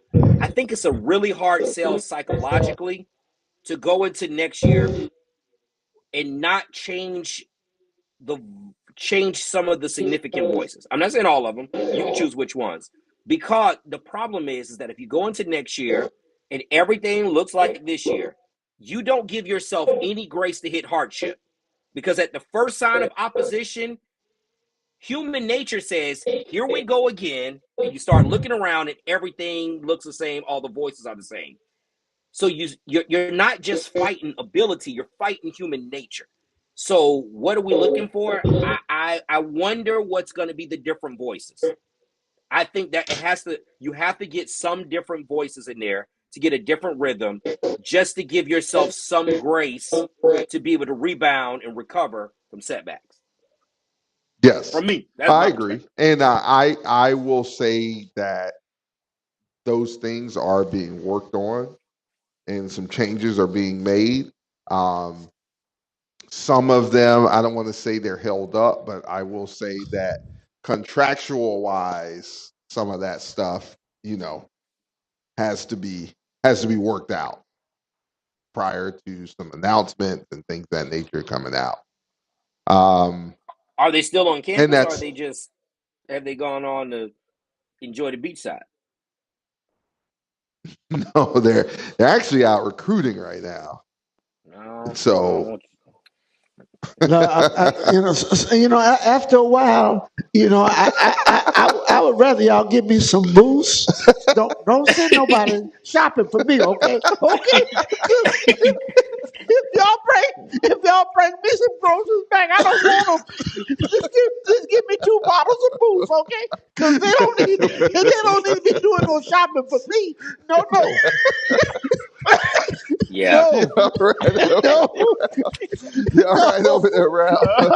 Oh, Larry, please. Yeah. No, I'm serious. No, I'm good. Seriously. I'm good. Leave me alone. And okay. You got to think it's 3 recruiting windows now, right? We have the current one that we're in, right? You have the winter recruiting window.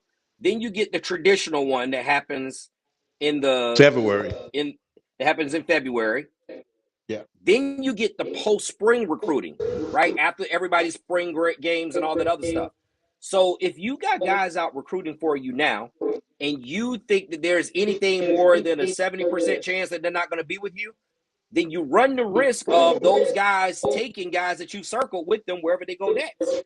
So it's a delicate balance, right? You want to show some continuity, but you also have to be careful in this transfer portal age that guys who are high on your priority that you're circling aren't developing relationships with coaches that you don't expect to be here, if that's your plan. So yeah, you be careful, because to Larry's point, they're gonna be shopping for groceries and cooking your steaks on you. Exactly. That's my point precisely. I have never seen this approach that we're looking at now at Bethune-Cookman with respect to any particular coaching changes. I've never seen this particular approach applied before. I really don't. And I hear Darold saying about the contractual parts of it and everything, what have you. No, I can't see that happening if a particular coach or coaches are not possibly going to be with us or what have, or even being vetted to not be with us. So that frightens me. And I know this. The one thing that has to happen for us, guys, if we go back with this same situation again next year, we're talking about it now. We can, you asked the question before, Daryl, about the ticket costs and things. Our fans not going to come.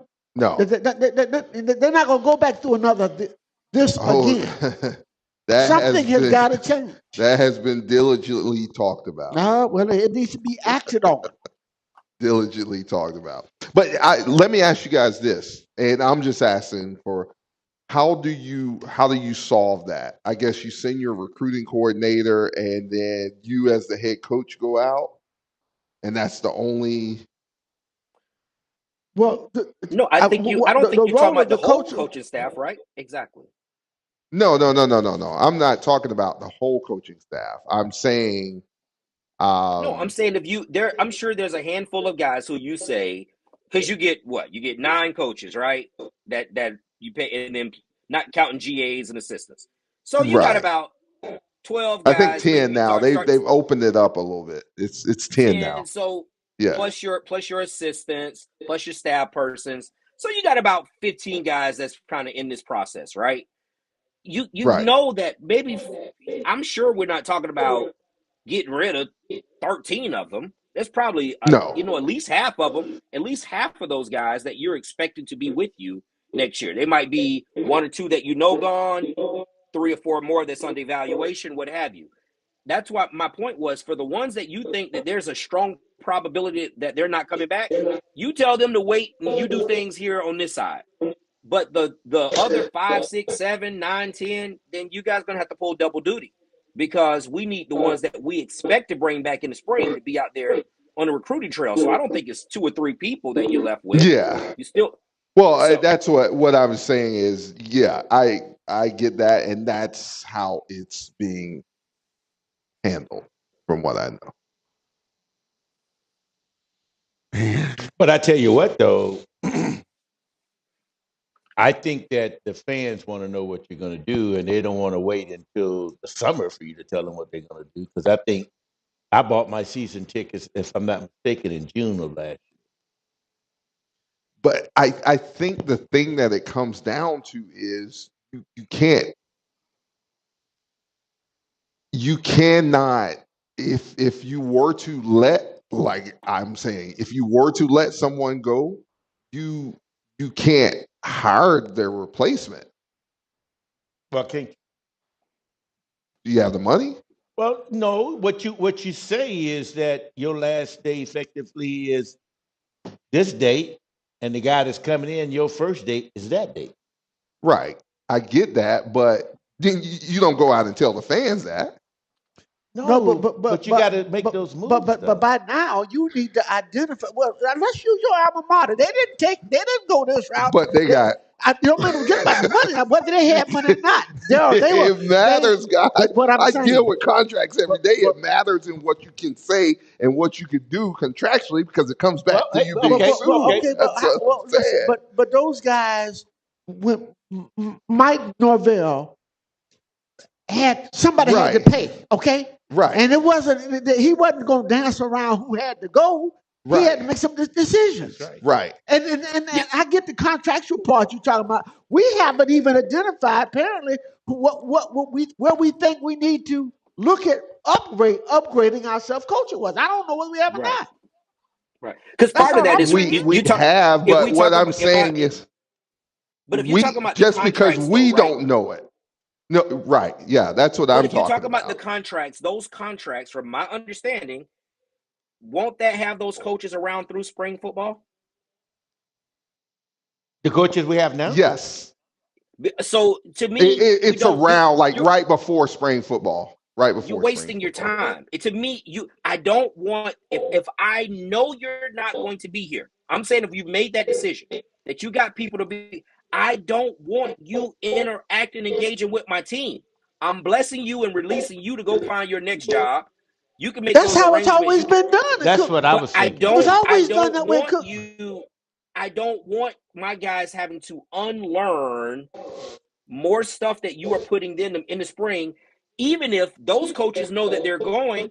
I can't trust that they're going to be 100%. I can't trust that they're not going to try to be self-destructive. I can't trust that they're not going to try to get in guys' ears, to get in the portal and follow them where they're going. I'm going to bless you to free you that you are still getting paid, but I don't want you fully engaged with my roster because I'm trying to get that part that didn't work out and reinstill a new culture. That's me. But what I'm saying is, how do we know that's not happening? Because those guys are still out recruiting. They still, and those guys not are everybody. There's already one gone, guys, and that just happened this week. But that one got a job. Yeah, it's not just it's not just that person. Well, you should have left a notice for some others. You can follow me, you know. But y'all need to be going too. He was like, "Oh, heck no!" No, I'm just saying. No, I know what you're saying. I know what you're saying. That's what I'm saying.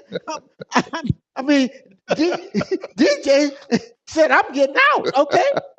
Yeah. So I'm with Jerry on that because I've watched too many hires at Bethune-Cookman over the years. It's never been done like this. Never. I've never seen it. I've never even heard of this. And in this day and age of NIL and people tampering, you can tamper and do anything you want right now, and it's legal. Yeah, it's absolutely legal. So I'm waiting. You know, the other day you and Jerry were on WhatsApp. Yeah, and I was listening. I started to put when y'all got through, and I was gonna put tick tick tick. The clock is ticking. Okay, tick, right. tick, and we're waiting, and we're getting deeper and deeper into this. And what I don't want to hear is what we heard the first year, and that was that Raymond got a late start, which he did. Well, we're creating a late start for ourselves right now because we're not doing anything. Everybody else doing stuff. We're not doing anything.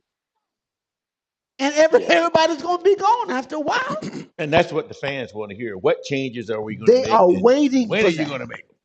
That's what they're waiting for. Yeah. And it's tough, man. Coaches have relationships with each other, and you don't want to see anybody get fired. But we do know that this is a tough job. And if you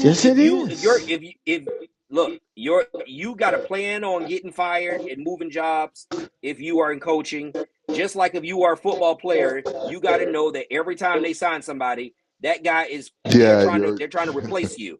And so, but you got to go out and earn it. It's a meritocracy. And so because of that, there is the psychological part that Coach Woody has to, he has to kind of consider. It's the psychology and the psyche of the fans. It's the psyche of the guys in his locker room and all of those things. Now, the good thing is he did not lose the locker room. They played hard for him down the stretch. They did. Well, that's why a lot of guys aren't going to portal either. But that don't mean that he didn't lose the guys stuck with him, but he started to lose fans. And so now, can he coach fans? No. But we want to make appeals so that we can get you NIL and get you some new, help you with nutrition and that sort of thing. Coach. Right. We got help you. We're trying to convince people and we're contributing, but we're trying to sell the fact that you are working in the background. There are some things going on. It's hard to sell that for people when they're trying to figure out, am I going to buy my grandson the G.I. Joe with the Kung Fu grip or give some money to Bethune-Cookman, and it's like they get more affection with the G.I. Joe with the Kung Fu grip. And so you got to be able to play the psychology because it's not just the team, right? Raymond Woody he's the face of the program. And so what he does inside the locker room, he has to do what's right inside the locker room. To build the program out the way he is trying to and doing a good job, there are certain signals that you have to send to the fans to keep them engaged and on board. And, waiting, he might be handcuffed by the administration. I don't know. He might be handcuffed, but just waiting and doing nothing makes that difficult. Yeah, it really does. It's affecting me because the more we wait, the more I'm inclined to say nothing's going to change. But I think my point is it's it's not that it's being waited on. It's just people don't know about it. That the changes that are happening is what I'm saying until they are official. Okay. All right. So that's what goes back to my State of the Union. We as fans, yes, we want things to be one way, but a lot of that, as like Jerry said, depends on it's more than you're still an employee of Bethune-Cookman, no matter what. And so a lot of stuff has to do with lawyers and all that. You don't want to be sued. So you telling And me, we have been sued before, have we not? let me see if I can paraphrase this one time for the brother on the corner. Okay. So you telling me at 7 years old, I still got to wait on Santa Claus, okay? There you go. But he ain't coming through the chimney now. Lord have mercy. Hey, You see this Christmas tree over here? Jerry, So I don't know. I do have a question though. So Ralph, Yes. Ralph, you quit on us about 3 times this year, including last spring when you saw that everything was the same. You as quiet as a church mouse over there. I know you biting your tongue. No, he ain't quiet. Ralph, we haven't heard from you. What's going on, Ralph? You haven't quit already, have you? You waiting on Santa Claus or what you doing? It's the to be continued thing. You know, the line that goes across the street. Hey, Jerry, I'm from Missouri, buddy. I'm from Missouri. Oh, I know Black this Santa for a Claus. fact. We can't continue on the same track that we were on now with the same players. When I'm saying players, I'm not talking about the athletes. I'm talking about the leaders. The leaders. Right. I don't think that's going to take us anywhere. Yeah. We got to make some tough choices, and we got to. Again, the thing you got to understand is Woody only has 1 year left on his contract, and how many people you're going to convince to come work for you for 1 year for sure. So that's some difficulties there. So I think the longer we wait, more difficult it's going to be. Yeah. I hope he gets it right. I'm rooting for him. Me too. Well, well, we can say one thing. He did it his way, okay? He sang that song. At the end of the day, literally, But this is different. I'm waiting. I'm a patient guy. Especially when you see all the other universities are making these moves. Delaware State, not just the coach, they AD and the coach. They got rid of both of them. Everybody out the window. Through everything, we're done. So, but there again, that goes back to administration. You got unfortunately in our schools, it's not. Hey, what do you need from us? It's this is what's going to happen, and this is how you're going to. Then you got to manage it. Then it's yours to manage. This the job that you accepted. Look, nobody in HBCU is swimming in and have everything at their disposal. And so everybody has limited resources. Everybody is making do. Everybody with the amount of money that we have dedicated to athletics and football, we are not at a competitive disadvantage from any other university. The numbers are available. The government makes them available. So can they be better? 100%.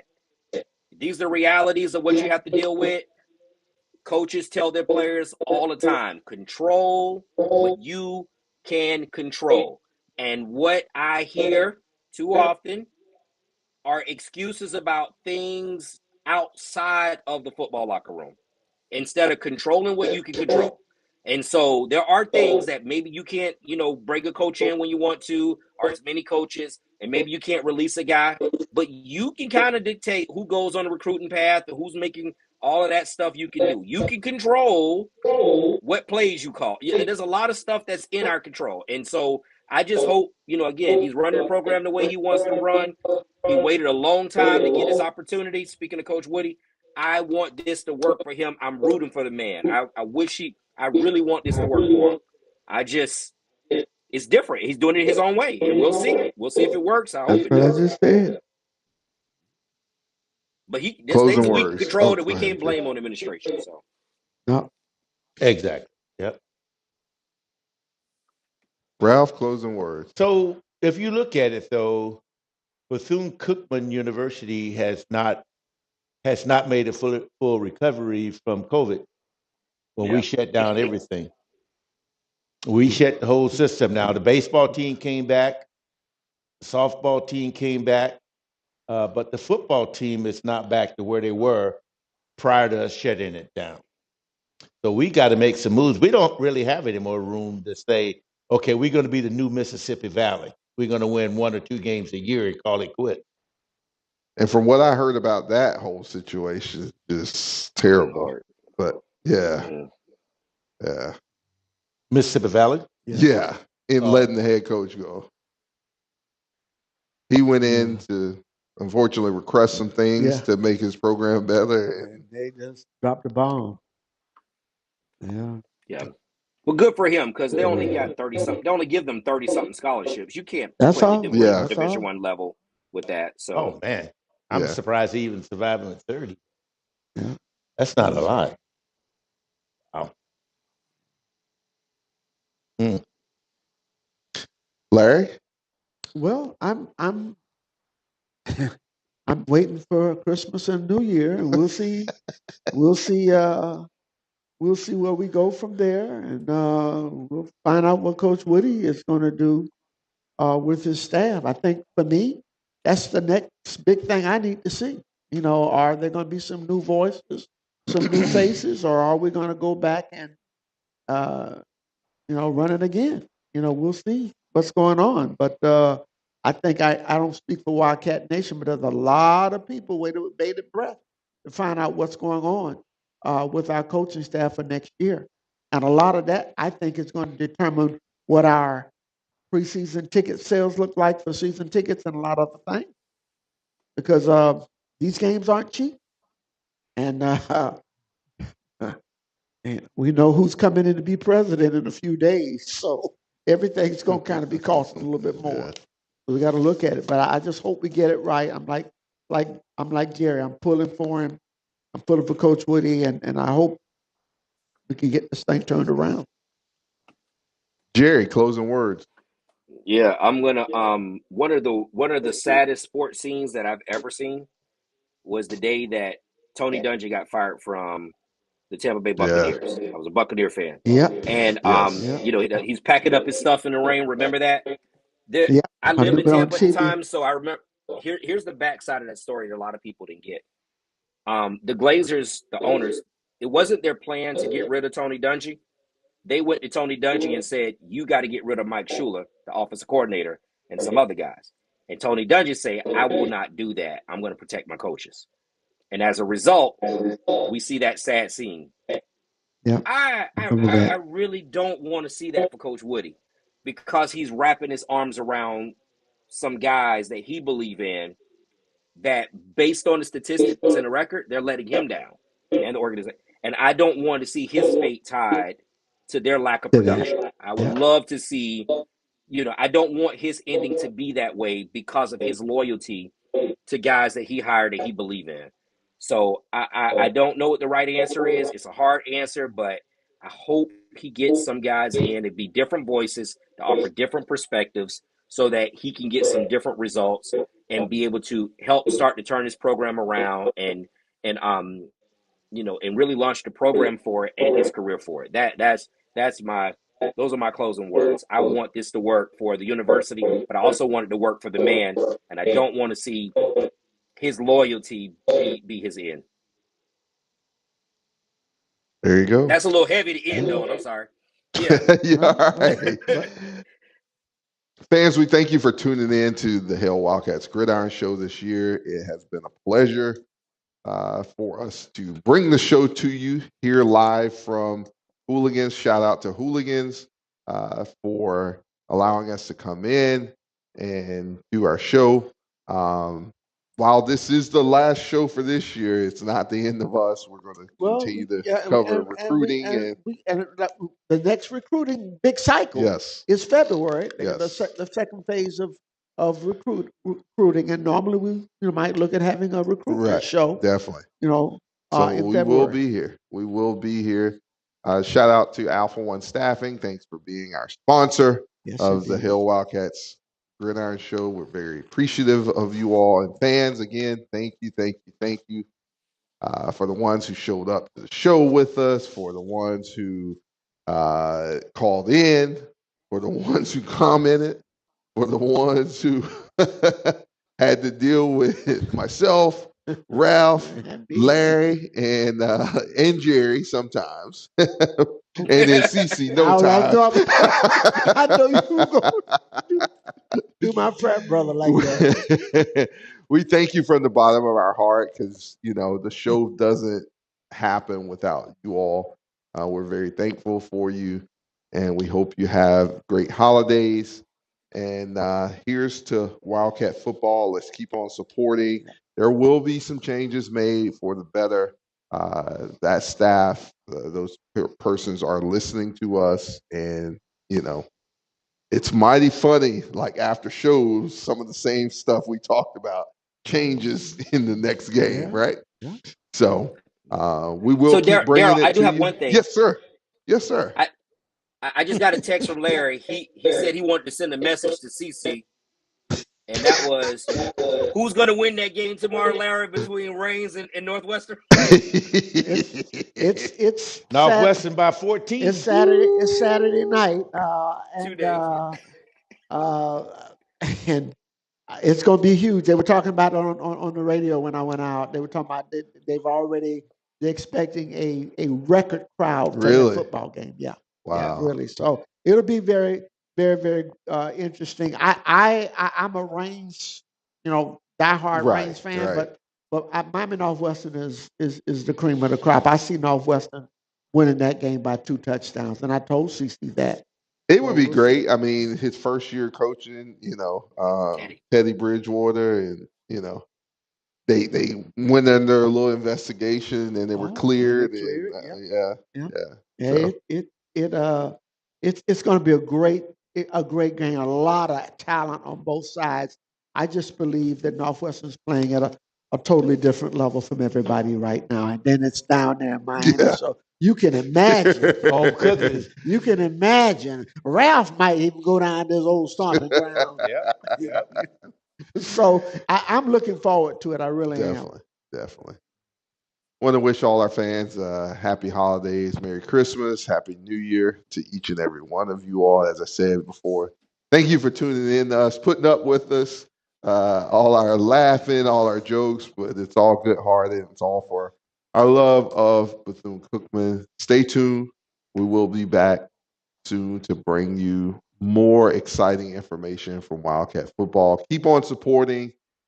If you haven't, join the Hail Wildcats Gridiron Club, join the 1923 Society, NIL. We could definitely use your help. And God bless each and every one of you. Hail Wildcats. Have a good night. Hail Wildcats.